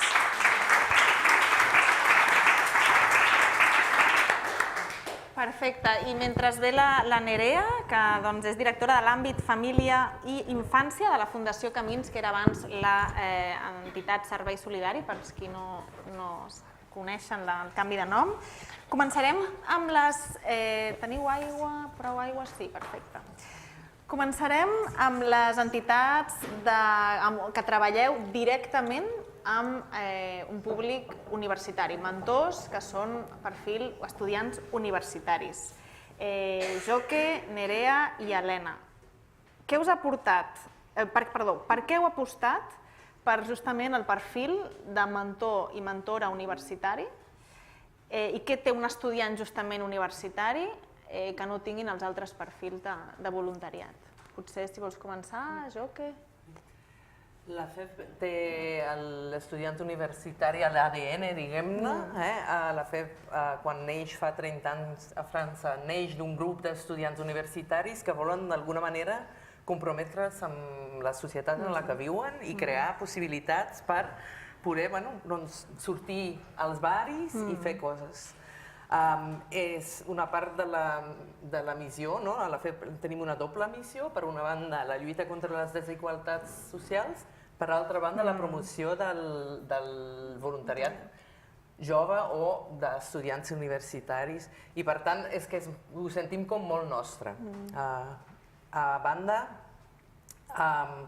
nosaltres també veiem que, sobretot en els projectes de mentoria que formen potser el gran pes a la FEP del que és la nostra acció social, tot i que també a banda tenim Prometeus, que això avui ja us han explicat tot, nosaltres veiem que aquí hi ha un impacte de tenir una relació de mentoria entre una persona, un infant, un adolescent que està passant per un moment vital i un estudiant universitari que no fa tant que també hi ha passat. Hi ha una connexió que enriqueix la mentoria. Per vosaltres, Helena, també esteu... Sí, una mica estem en la mateixa línia.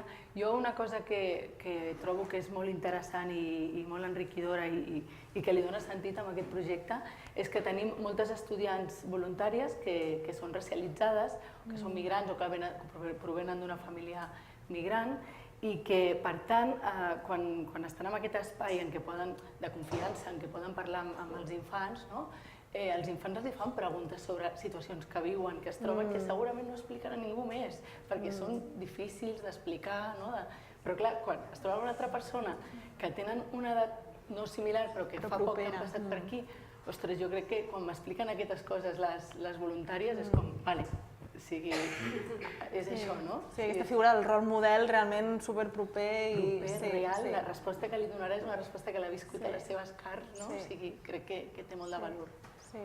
Per vosaltres, Nerea? Sí, per continuar amb el que deia la companya també de Rossinyol, quan fem les entrevistes de selecció a les persones mentores, molts cops t'expliquen, ostres, quan connecten amb la seva etapa adolescent, m'hagués encantat tenir un mentor o una mentora en aquesta etapa, o jo vaig fer també una migració a la meva família, vaig arribar aquí i m'hagués encantat tenir un referent, no? I a part, nosaltres una de les trobades que proposem, les trobades que fem sempre són fora de l'escola, és anar a la universitat, visitar la universitat, com veure, tocar la universitat, no? I és un impacte molt gran també per les persones mentores, per nosaltres té molt sentit. Són estudiants, posem en contacte dues persones que estan estudiant, que estan portant a terme el seu projecte formatiu, i uns han fet un recorregut més llarg, no? I té molt sentit que sí, trencar la barrera de la universitat, els mites d'aquesta por de la institució, del no saber.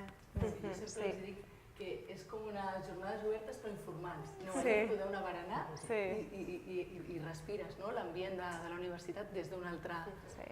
Diuen, aquí ha estat tothom voluntàriament? Diuen, quan arriben a la universitat, aquí ha estat tothom estudiant voluntàriament? Sí. I digueu-me també, segueixo amb vosaltres tres perquè esteu amb el perfil similars d'entitats, unes a Tarragona, com treballeu justament amb les universitats? Hem sentit totes les universitats com els projectes que tenien, algunes treballaven en col·laboració amb entitats, algunes vosaltres. Com treballeu vosaltres amb les universitats? Tenim moltes maneres, treballem molt amb les universitats per començar, treballem de moltes maneres. Crec que tots compartim que com que treballem amb mentores universitaris, o la majoria, una gran part passa per la mobilització dels estudiants per participar com a mentora o mentor en els projectes. Per tant, fem mobilització d'estudiants de moltes maneres. Nosaltres directament, jo crec que vosaltres també, directament en els campus, que anem nosaltres a mobilitzar, tant de fer mobilització a la plaça del campus com si hi ha oportunitats de fer passar classes, entrar a les classes, explicar, i fins i tot altres tipus de col·laboracions, com per exemple abans s'han mencionat els objectius ODS, hem fet alguns tallers alrededor en algunes universitats o instituts superiors, d'anar parlant de les desigualtats, etc. I d'aquesta manera també d'entrar en contacte amb els estudiants. Més enllà, jo crec que està tot el tema de la mobilització d'estudiants que fan les universitats de la nostra mà, de fer promoció dels nostres projectes, que ho fan per les seves xarxes socials, ho fem nosaltres per les nostres, ens anem reforçant entre nosaltres. Està també en algunes universitats l'oportunitat que es facin com mailings més específics, de manera més territorial, que també és una col·laboració molt interessant. Vosaltres teniu també un referent dintre de la universitat, com comentàvem aquest matí, que era superimportant tenir aquesta persona aliada dintre de la universitat? Sí, sort. Sort, això és aquesta, sí, sort. Sort de tenir algunes persones a la universitat que creuen en aquest projecte, que s'impliquen, que la comunicació és molt bona i llavors a vegades podem accedir. Nosaltres dic a vegades perquè costa, en el nostre cas costa bastant poder accedir a les aules, explicar el projecte, el tema del mailing també costa, i ja us dic, al final, per la voluntat d'aquelles persones, ho fem, però ens trobem amb entrebancs, al final hi ha altres entitats que potser també voldrien mostrar els seus projectes, però clar, jo entenc que nosaltres tenim una relació més propera, necessitem aquest vincle, i de vegades també ens plantegem què passa si aquestes persones tan implicades que creuen en el projecte cauen. Clar, es cau tot? Bueno, ho hauríem de veure, però... Depèn de la universitat, us ho diré al moment. Sí, jo crec que abans ho ha dit la companya de la Universitat de Girona, aquesta porta oberta, i també com que nosaltres a vegades pensem que la relació que tenim majoritàriament és amb responsables de voluntariat, que hi ha una mica de tot. Hi ha l'Aina, que ens entén, que ens sentim, no? Però després hi ha moments que dubtem, que potser no ens podem explicar tan bé com a entitats o que no ens entenem tan bé, i que ens quedem una mica encallats en el que som uns proveïdors de voluntariat perquè hi ha estudiants que els agrada fer voluntariat, però és que creiem que com a entitats podem ser molt més, perquè treballem també ODS, estem fent tota la feina de les competències i creiem que si les universitats al final tenen la missió de fer una formació integral, que aquí hi ha una part de competències que com a entitats podem aportar, que no s'aprenen a l'aula, que per tant la universitat necessita aliances amb el tercer sector o altres ens, i que aquí nosaltres tenim una trajectòria de molts anys a Catalunya per poder aportar. Doncs justament parlàvem de les competències, ho has mencionat, jo crec que és un dels elements també que ens poden ajudar a cuidar aquestes aliances amb les universitats, però no és l'única, i el finançament, això també que ens deia la Sílvia, tenir un 0,7% a una universitat on aquest 0,7% es pot dedicar al voluntariat i a les accions socials, és clau, no? Laura, punt de referència, doncs nosaltres tenim un perfil de mentors diferents, potser un perfil més sènior, més divers, i el que m'interessava, el que ens interessava també des de la coordinadora, era que ens expliquessis tot el treball que esteu fent i que heu portat fent durant anys, aquest treball competencial. Teniu uns resultats bastant encoratjadors d'aquestes competències. Explica'ns una mica més. Nosaltres, amb el model competencial vam començar el 2018, però amb el jovent, o sigui, amb la part mentorada, treballar aquest model. El motiu que ens encoratjava a treballar el part competencial també és perquè tot el model competencial per nosaltres és una forma molt important de poder tant avaluar com millorar el desenvolupament personal, que al final és un dels beneficis claus de la mentoria. És com un dels seus targets més fonamentals. Llavors vam començar amb la part del jovent, nosaltres també fem tot un acompanyament al jovent des del propi programa, desenvolupant 5 competències claus amb les que nosaltres els acompanyem, transversals. Després vam continuar el 2020 amb l'equip tècnic, m'agrada molt parlar del triangle de mentoria, amb l'equip tècnic amb qui també avaluem la part competencial, com van adquirint aquestes competències al llarg de desenvolupar la seva funció, i ara el 2022 vam fer un estudi amb la part del voluntariat. En els altres dos públics sí que és una eina que hem integrat en el nostre acompanyament del dia a dia i treball del dia a dia. Amb la part del voluntariat vam fer un estudi amb l'Institut d'ED i penso que ara amb la coordinadora està engegant tota una feina de definir aquestes competències que podrem incorporar tant en la selecció com en la formació, i crec que serà molt interessant, que després la Mara ens compartirà.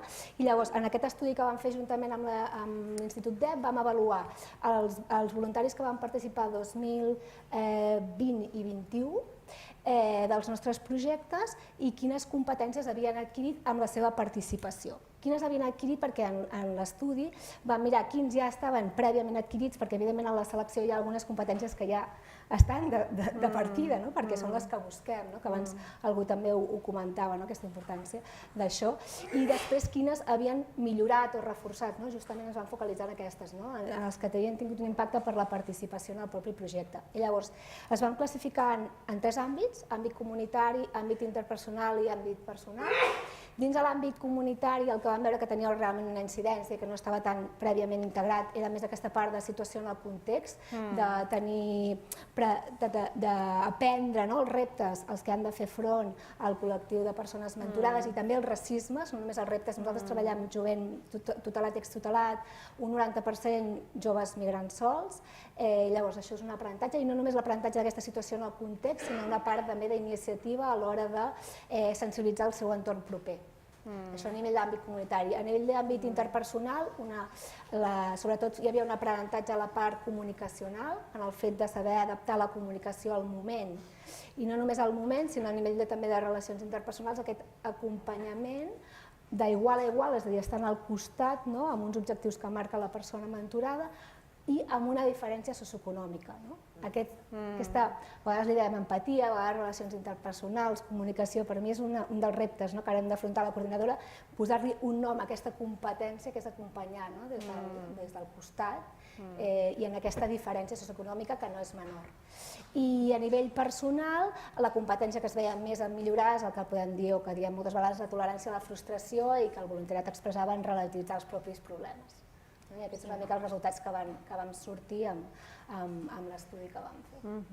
I ara aquestes competències com les treballeu en el dia a dia amb els mentors? Sobretot les treballem a través de la formació inicial, on com fem, jo crec que la majoria d'entitats de la coordinadora treballem molt des d'aquest model, que és el treball amb casos pràctics, amb role-playings, sobretot aquí a la formació inicial, que fem una formació inicial, aquesta formació de 10 hores que hem compartit en la xarxa molts cops, i després també en tot el seguiment. Per mi el seguiment, i això també ho expressava el voluntariat a l'estudi, que no és només la formació inicial, sinó tot el seguiment que es feia. Inclús vam diferenciar entre les persones que feien tancament anticipat i les que arribaven al final del projecte, si hi havia una diferència d'impacte. I fins i tot aquelles que hi havia tancament anticipat, algunes de les que he citat igualment eren significatives en l'aprenentatge. I en el seguiment, en les sessions mensuals que fem de seguiment i acompanyament, que també són formatives. I a més, totes 4 teniu el segell qualitat, o sigui que... Totes. I ara em admiro tu, Mar, perquè has treballat a la coordinadora durant molt de temps i segueixes treballant, de fet, com a consultora. Has portat la creació del segell de qualitat i avui portes una reflexió amb altres companyes sobre justament les competències. Com des de també ara ja, des de coordinadora, des d'aquesta entitat paraigües, com es miren aquestes competències, com avancem? Jo crec que s'ubiquen les competències, com han dit les companyes, en un àmbit d'intervenció específic i que interaccionem constantment des de la mentoria social amb les competències, tant amb la part mentorada com amb la part mentora, i llavors realment, tant en el que fa i amb el que també explicava dels diferents projectes, hi ha projectes que s'enfoquen a tenir aquest reforç directament i independentment de que tinguin aquest objectiu instrumental específic o no, en una relació de mentoria entren en joc competències. I en aquest acompanyament, en aquest rol de la persona mentora, ens cal veure quines són aquelles, com també comentava la Laura, que ja cal que tinguem una mica treballades per a poder oferir un acompanyament adequat des de bon inici, però també veure aquest impacte que té. Llavors, des de la coordinadora creiem o entenem que sabem. Jo diria que l'enfoc en clau de competències és com un regalet, pocs que ens en dona el mercat laboral, ens ha portat un enfoc que ha entrat en força més per món d'empresa, però que ja fa molt de temps que les entitats socials anem incorporant. I que, tot i que aquest camí ja fa temps que el portem, a vegades continuem tenint mancances operatives de sabem que són importants, sabem que les treballem, sabem que estem interaccionant amb elles, però mesurar-les, tenir-les completament definides i ubicades per poder avaluar-les i amb tots els beneficis que això ens pot donar, tant des de generar evidència sobre els beneficis i resultats i impacte de les intervencions, tant des de la part mentorada com de la part mentora, com també a seleccionar millor, formar millor i acompanyar millor i fer aquest seguiment durant tot el procés. Llavors, sí que tenim la mirada posada en l'avaluació, però volem recalcar aquesta importància que tenen les competències en tot el procés i que realment entenem que l'enfoc en competències acaba sent com una mirada que hem d'incorporar transversalment. Tenim l'objectiu de definir, perquè les competències, abans de mesurar, hem de tenir molt concretament saber de què ens estem referint i de forma contextualitzada. Una competència en comunicació assertiva no serà el mateix per a una persona que està atenent al públic que per a una persona que està sent persona mentorada o per a una persona que està acompanyant en un voluntari universitari algun jove en situació de vulnerabilitat. Llavors, estem una mica liderant participativament amb totes les entitats de la xarxa aquest procés de definir quines han de ser les competències que la persona mentora ha de posar en joc en major o menor mesura durant tot el procés de la relació de mentoria. A banda d'això, també estem treballant per definir una eina que ens permeti definir també participativament en el marc dels projectes socioeducatius, de mentoria socioeducativa, quines són aquelles competències que en l'alumnat estem reforçant en clau èxit educatiu. És a dir, quines competències transversals entenem que des de la mentoria estem ajudant a reforçar per poder fer un anàlisi pre, un anàlisi post i poder fer aquesta relació amb un grup control de persones que no estan participant al projecte de mentoria però podrien. I el mateix en clau de persona mentora. En aquest sentit, jo crec que aquí, més enllà de que també entenem que els canvis i transformacions que fem amb les persones mentores són resultats i impacte dels projectes de mentoria, tenim tota aquesta habitació, aquesta sala per obrir i per treballar sobre el reconeixement de les competències que les persones universitàries voluntàries reforcen en el seu voluntariat per anar estirant fils i del reconeixement també poder parlar d'incorporació al currículum, com jo crec que ja ha sortit un parell de vegades en la jornada d'avui, però per incorporar hem de tenir molt clarament definides i hem de tenir aquells elements observables que ens permeten dir si hi ha un nivell 1, 2, 3, 4 o els que haguem definit. I seguir treballant en xarxa i que vosaltres també des de les entitats pugueu seguir treballant amb les universitats sensibilitzant sobre aquests temes. Alguna pregunta per aquesta taula rodona de dones superpower? És que ho hem explicat molt bé. El micro, si tenim un micro disponible. Escolta, aquesta llum és impressionant. O si no, no ens sentiran des de streaming.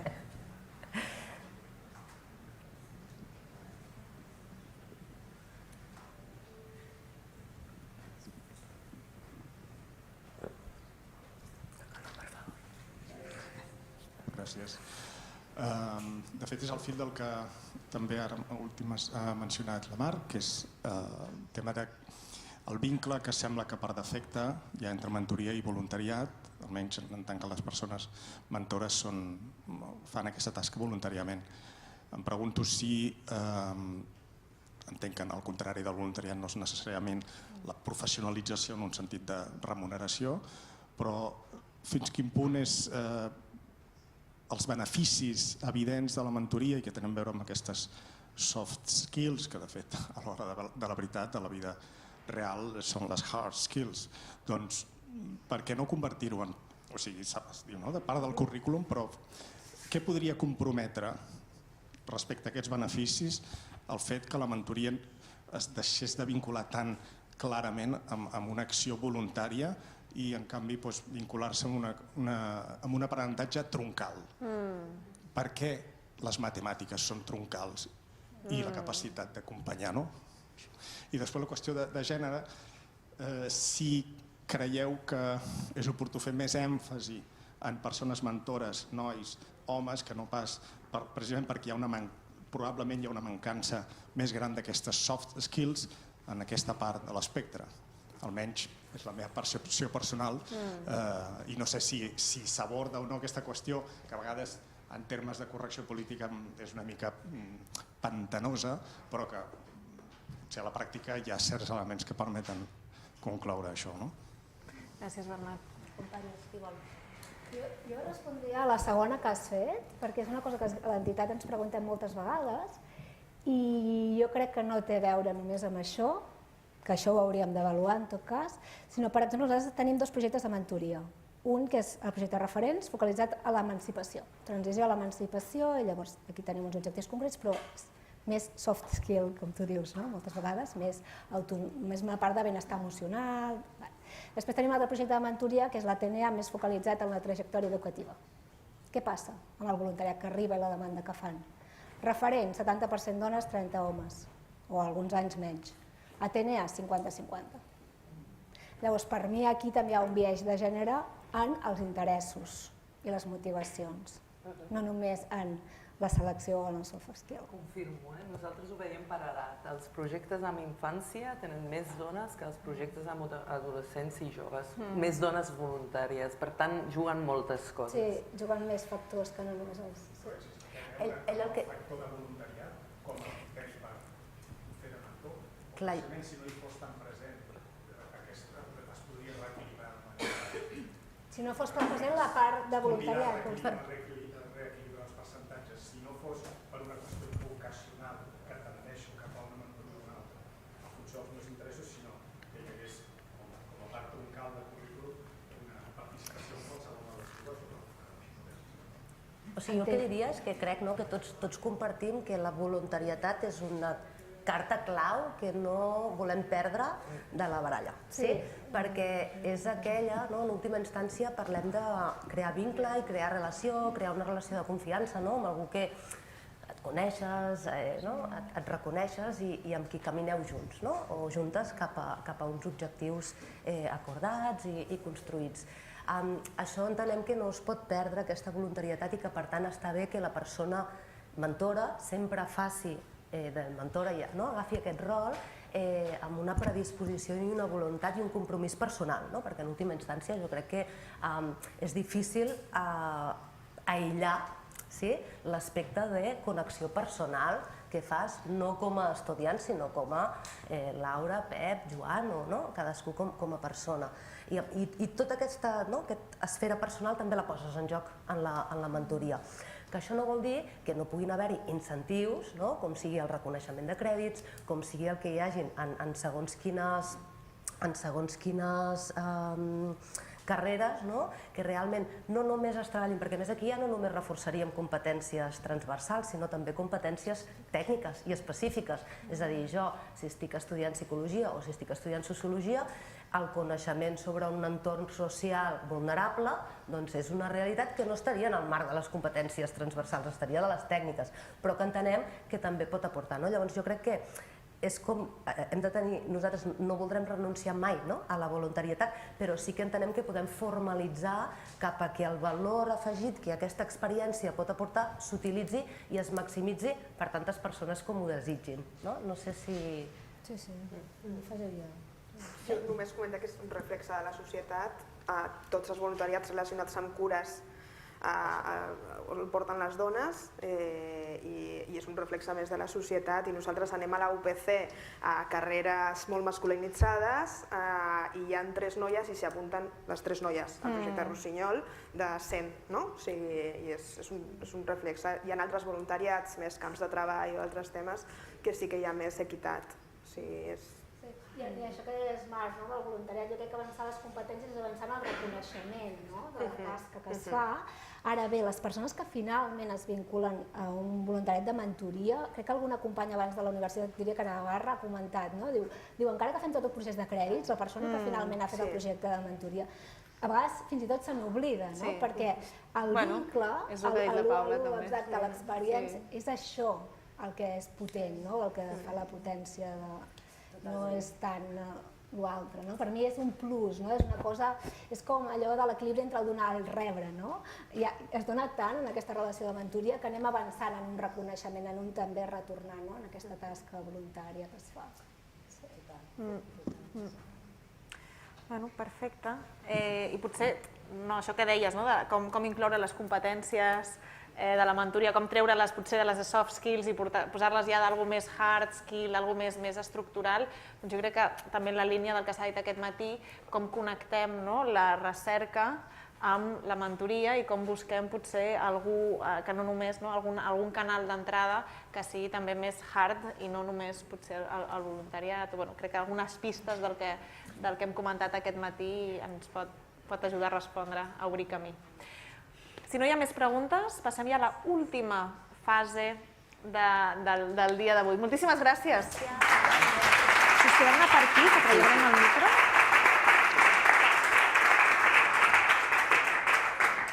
I mentre equipem a les 3 persones que ens... Perfecte. Gràcies. Mentre equipem, les vaig presentant. Com esteu? Ja cansats, eh? Ja acabem. Ens queden 20 minuts. i hi ha un horari molt poc europeu, anar a menjar a les 2:30, però bueno. Doncs ja acabem aquest acte amb un final que esperem que us ajudarà justament a concretitzar i a poder implementar totes aquestes idees que us hem anat presentant al llarg de tot el dia, perquè amb la Eunice Mongado-Luneta, la directora de programes de la FEF França, i la seva companya Fernanda Garza, coordinadora a FEF del projecte Mentoria Social, us presentaran una guia estratègica per la mentoria estudiant a destinació per a institucions d'educació superior. Per tant, unes eines, unes guidelines que han sigut el fruit de 3 anys de feina amb el projecte Mentoria Social. I per acabar, l'Helena Karlanova, directora executiva de Big Brothers Big Sisters of Bulgaria, ens presentarà una guia, molt breument, una guia de formació per desenvolupar justament les competències transversals dels estudiants mentors. 7 lliçons per a estudiants perquè estudiants es converteixin en mentors i 7 lliçons perquè mentors estudiants desenvolupin i reconeguin les seves competències. Comencem amb vosaltres, doncs. Eunice i Fernanda. Un aplaudiment. Va, ja estem, quasi.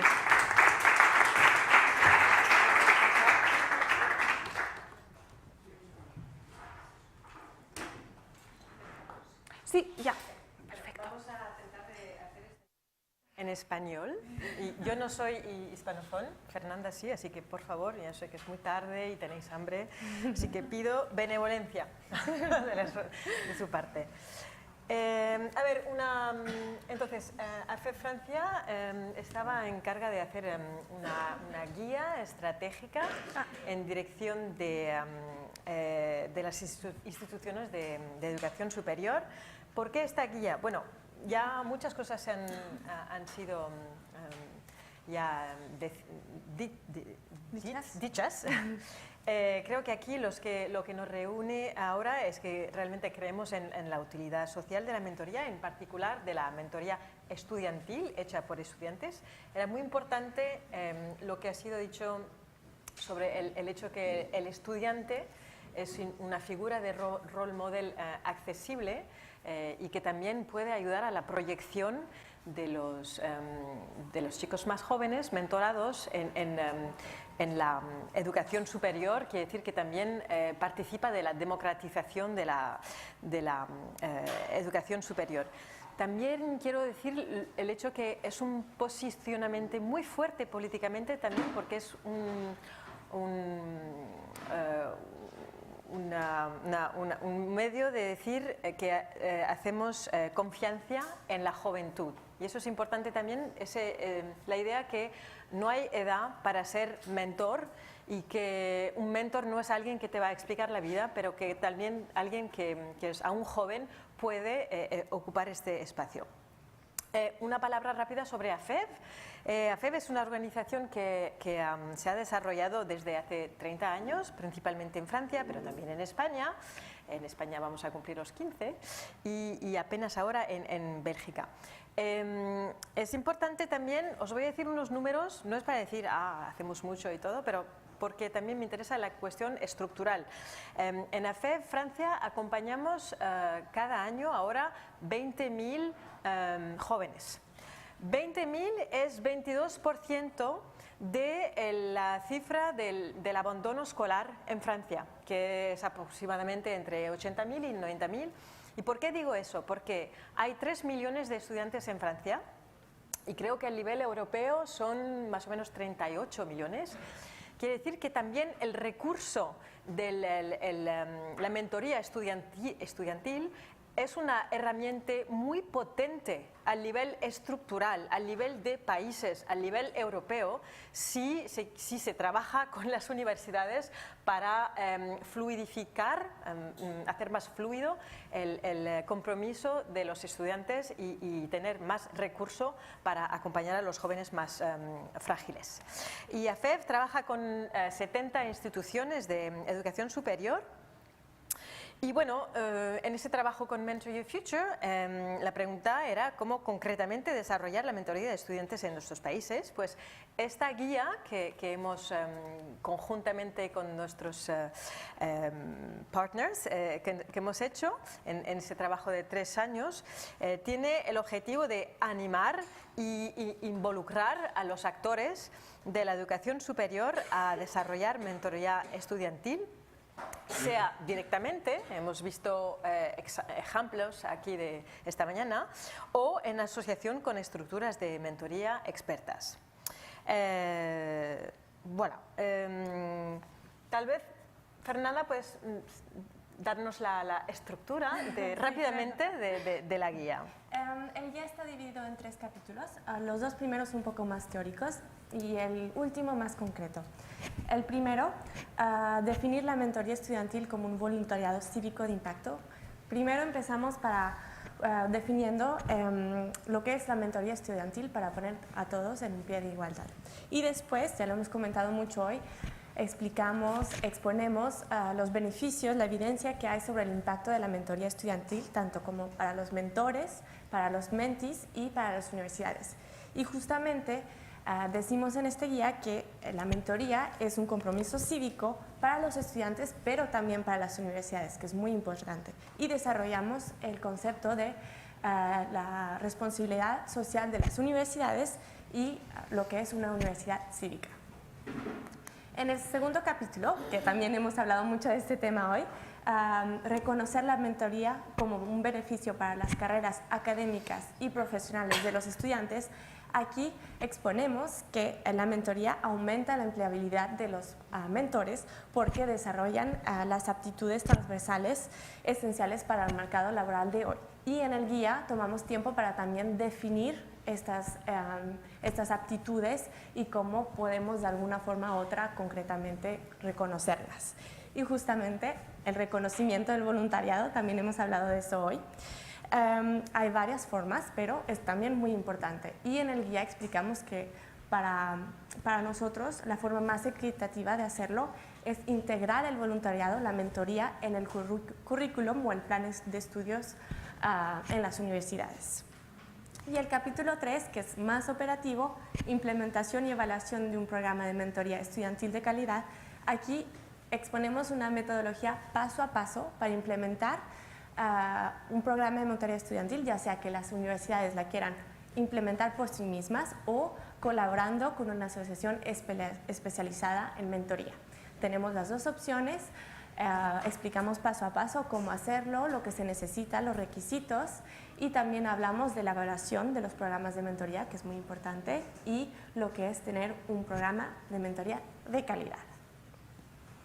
Y dejo a Eunice el micrófono para que hable de 2 temas importantes en el guía. A ver, la responsabilidad social de las universidades. Bueno, ya hemos visto que las misiones tradicionales de las universidades son formación, investigación y también más recientemente la integración profesional de los estudiantes.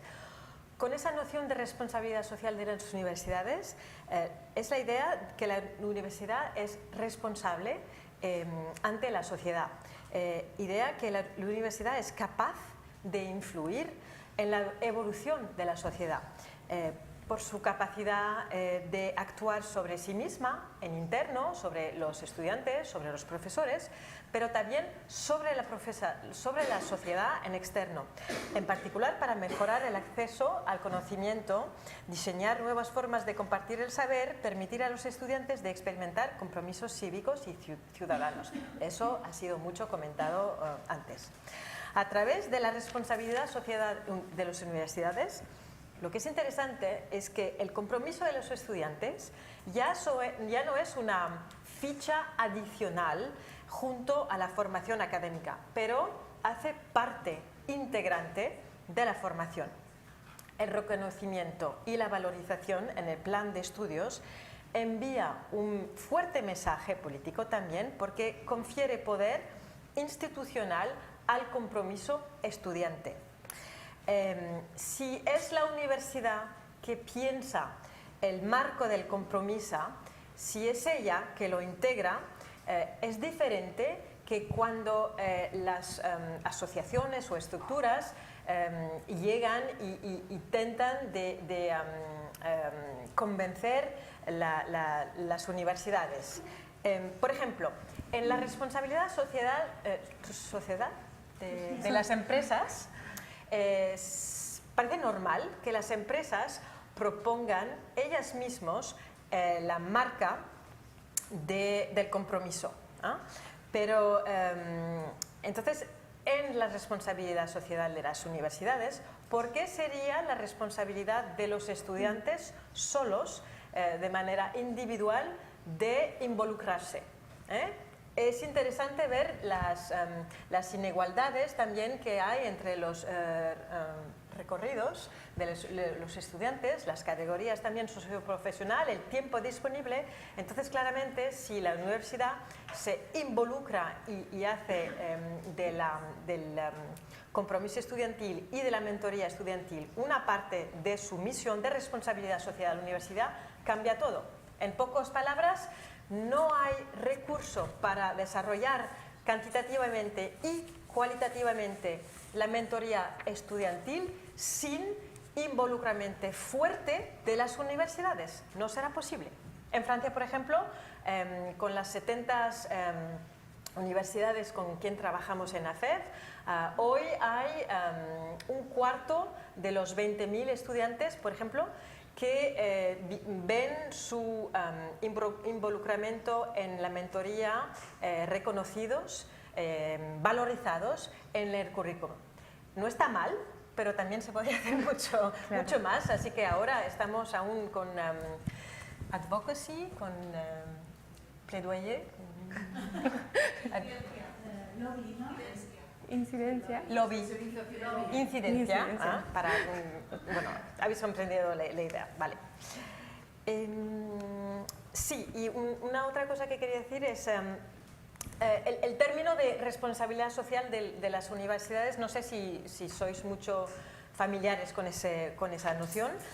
Pueden ser otras nociones. Por ejemplo, en Inglaterra es interesante, hablan de civic universities, que es un concepto desarrollado desde el siglo XIX y que es la idea de una universidad total que integra la ciudad en cual está posicionada en su campus. Es la promesa de una experiencia estudiantil más allá de la formación académica, integrando, entre otras cosas, el compromiso con el territorio. Bueno, también se ha hablado mucho del service learning y me parece que esas cosas, responsabilidad societal, civic universities, social learning, son las claves para el desarrollo de la mentoría estudiantil en Europa.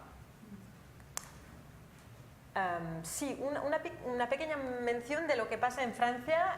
Bueno, seguramente seis familiares con el plan Un joven, un mentor, que ha sido desarrollado desde hace 2 años.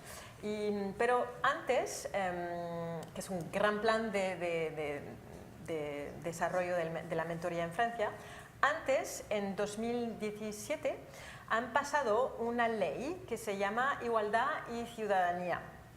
Esa ley ha generalizado los sistemas de reconocimiento del compromiso estudiantil a todas las instituciones de educación superior y lo ha hecho obligatorio, porque sabéis, los franceses nos gustan mucho las leyes y las reglamentaciones, así que bueno, hemos hecho pasado esa ley, pero el problema es que las universidades son autónomas.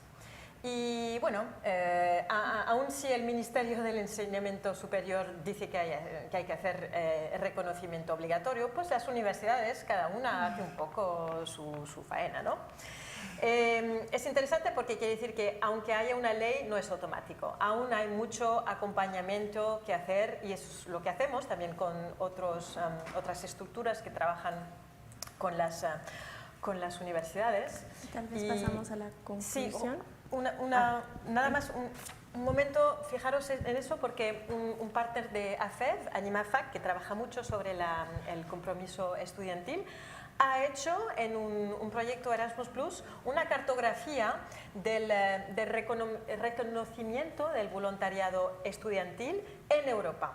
Y es interesante porque veis los puntos rojos, tal vez puedes hacer la leyenda. Los puntos rojos quiere decir que en el país hay un marco legislativo donde el voluntariado es reconocido en las universidades, en conexión con las universidades. En naranja quiere decir que hay un marco legislativo pero completamente separados de las universidades, y amarillo quiere decir que no hay marco legislativo. Entonces claramente tenemos un poco de todo. Y también con el hecho que he mencionado que no es porque hay reconocimiento y ley que también es todo fácil. ¿Conclusión? Ok.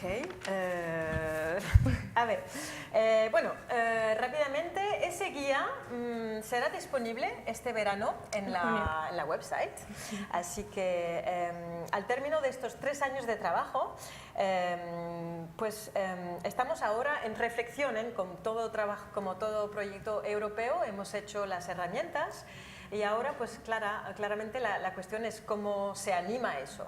Y estamos ahora en reflexión con también nuestros partners de la Mentoring Europe para ver cómo se organiza un grupo de reflexión con universidades o personal y también estructuras que trabajan con las universidades para ver cómo se puede animar esa guía para que ahora toque un máximo de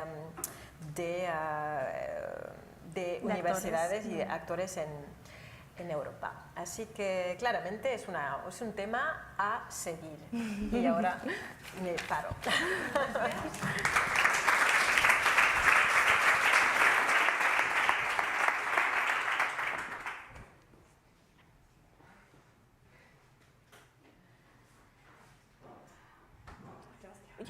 Okay. Can I operate with this? Oh, okay. Okay, hello everyone. Obviously I have the privilege to be the last speaker for today. I am not sure it's for good or for bad, because you should be very short and also say something very smart. I don't promise anything like this, but we'll try to be short, because we are quite late, I think, with the program. Okay, at the beginning I had the task to speak about our involvement in this Mentoria Future program, and saying our involvement, I mean the involvement of Big Brother Big Sister Bulgaria. But taking some notes from the speakers in the morning, and also having the discussion with some colleagues at the time of the break, I changed a little bit my mind, and I will focus a little bit more on the story of mentoring in Bulgaria very shortly, and then I will tell you what kind of work we accomplished at the time of implementing of Mentoria Future. So I'm a founder of the Big Brother Big Sister Bulgaria, and at the moment I'm executive director of this organization, and it has been functioning for almost 17 years already.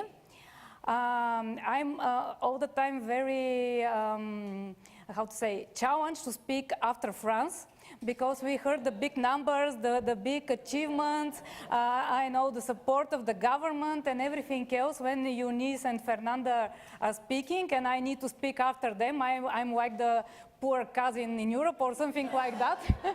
So for sure I could not share some impressive numbers about mentoring in Bulgaria. Actually, when I started with mentoring 20 years ago, it was totally unfamiliar term. Volunteering hasn't been a value.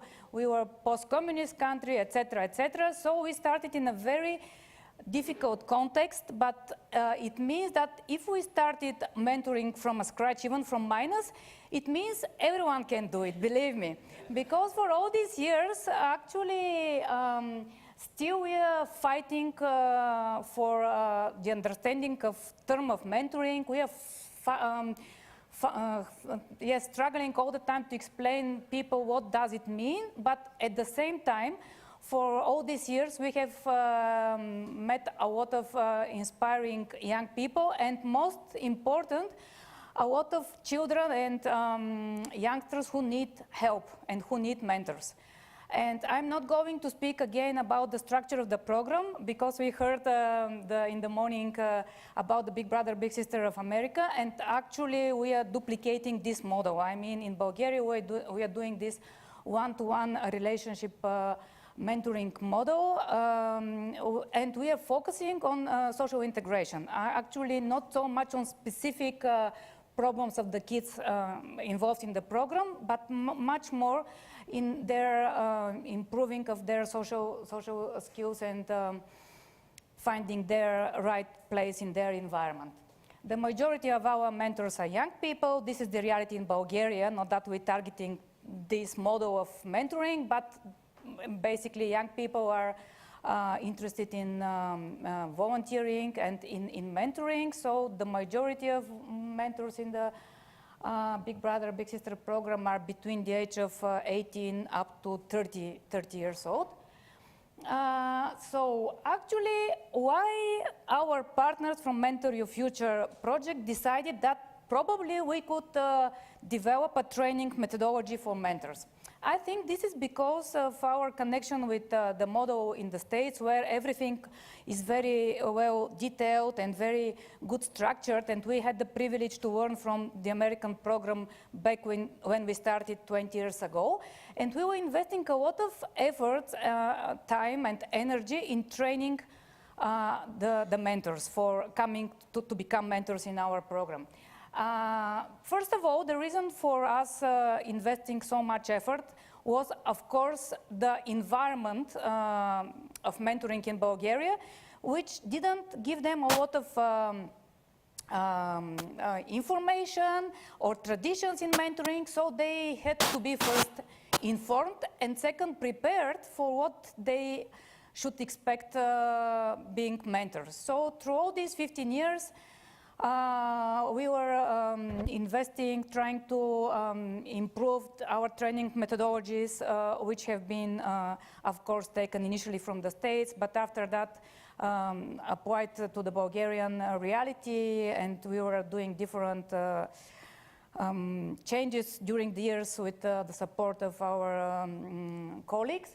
So I think that's how, when we were planning, or we were at the stage of apply for this project, our task in this project was to develop a training methodology for students who are willing to become mentors, and also students who have had some experience being mentors, but still need some improvement in their skills and education.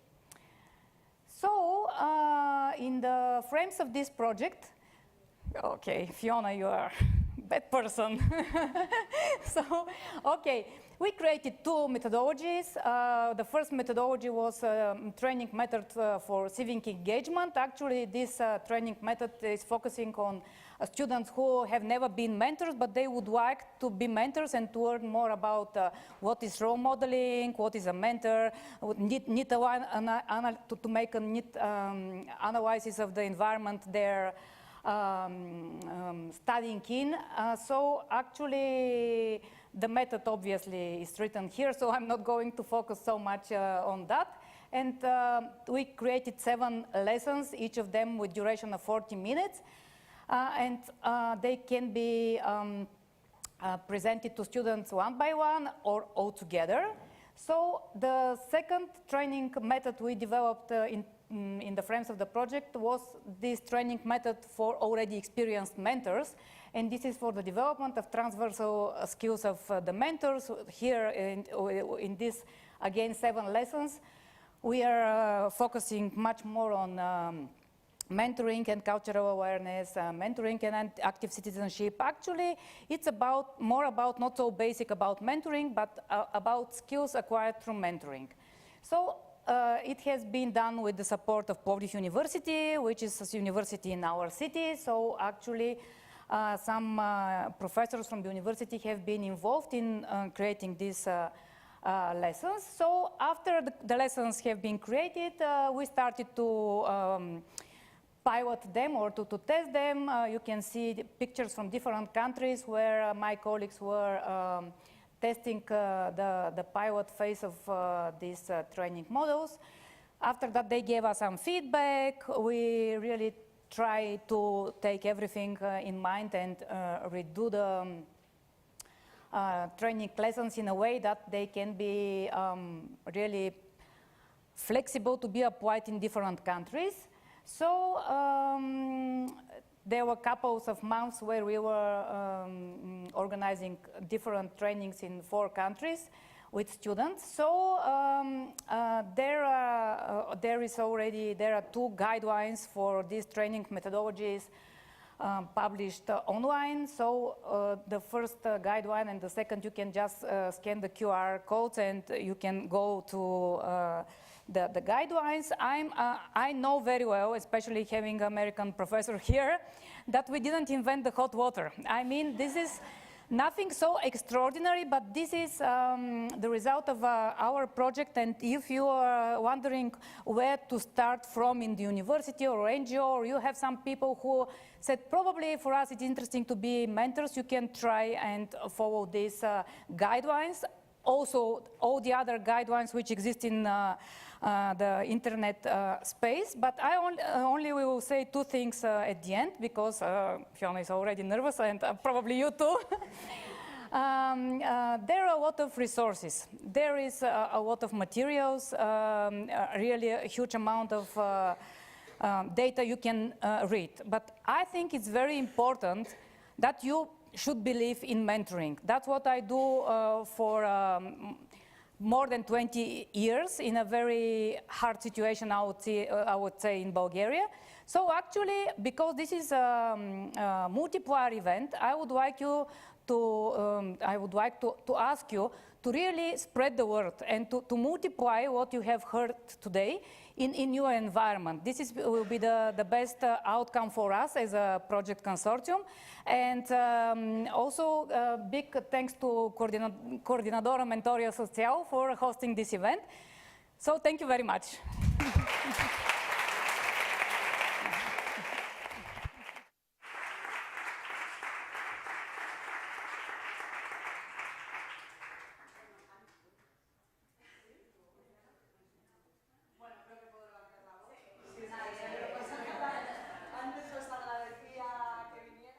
Os agradezco que sigáis aquí, la verdad, muchísimas gracias. Sabemos que hemos preparado una agenda muy apretada, pero creo que durante la jornada hemos podido ver que son muchos los retos que compartimos y que nos queda todavía mucho camino por andar en todo lo que tiene que ver con tejer estas alianzas entre administración pública, universidades y entidades sociales, practitioners. Así que muchísimas gracias por estar aquí hoy. Seguiremos. Queremos que lo que ha sucedido hoy aquí no se quede solo hoy aquí. Por eso hemos recogido todo el evento en streaming. Lo editaremos por partes para poder seguir haciendo incidencia en este sentido. Y bueno, a nivel de Mentoria Future, todas las herramientas estarán colgadas en la web que estamos transformando. Cuando eso sea así, os las enviaremos a través del mail que nos habéis dejado para la inscripción. Si alguien no se ha inscrito, está aquí y no se ha inscrito, pues que no deje de hacerlo. El formulario seguirá abierto para poder recibir estas herramientas. Así que muchísimas gracias a todas las personas que habéis acudido, que habéis participado y, muy importante, como proceso de evaluación y de calidad del proyecto, necesitamos que nos aportéis, por favor, vuestra opinión, vuestra evaluación sobre el evento. Veréis que a nivel de lenguaje hay algún matiz. Me marcho del QR. Entonces, hay algún matiz a mejorar, pero bueno, para unas líneas generales sobre vuestra opinión, tenemos aquí el QR y creemos que es fácil que lo podáis hacer ahora rápido y así ya queda hecho. Así que muchísimas gracias de antemano por vuestra evaluación y de nuevo por estar aquí hoy. Seguimos en contacto y seguimos tejiendo redes, que es a lo que se dedica la coordinadora. Así que muchísimas gracias.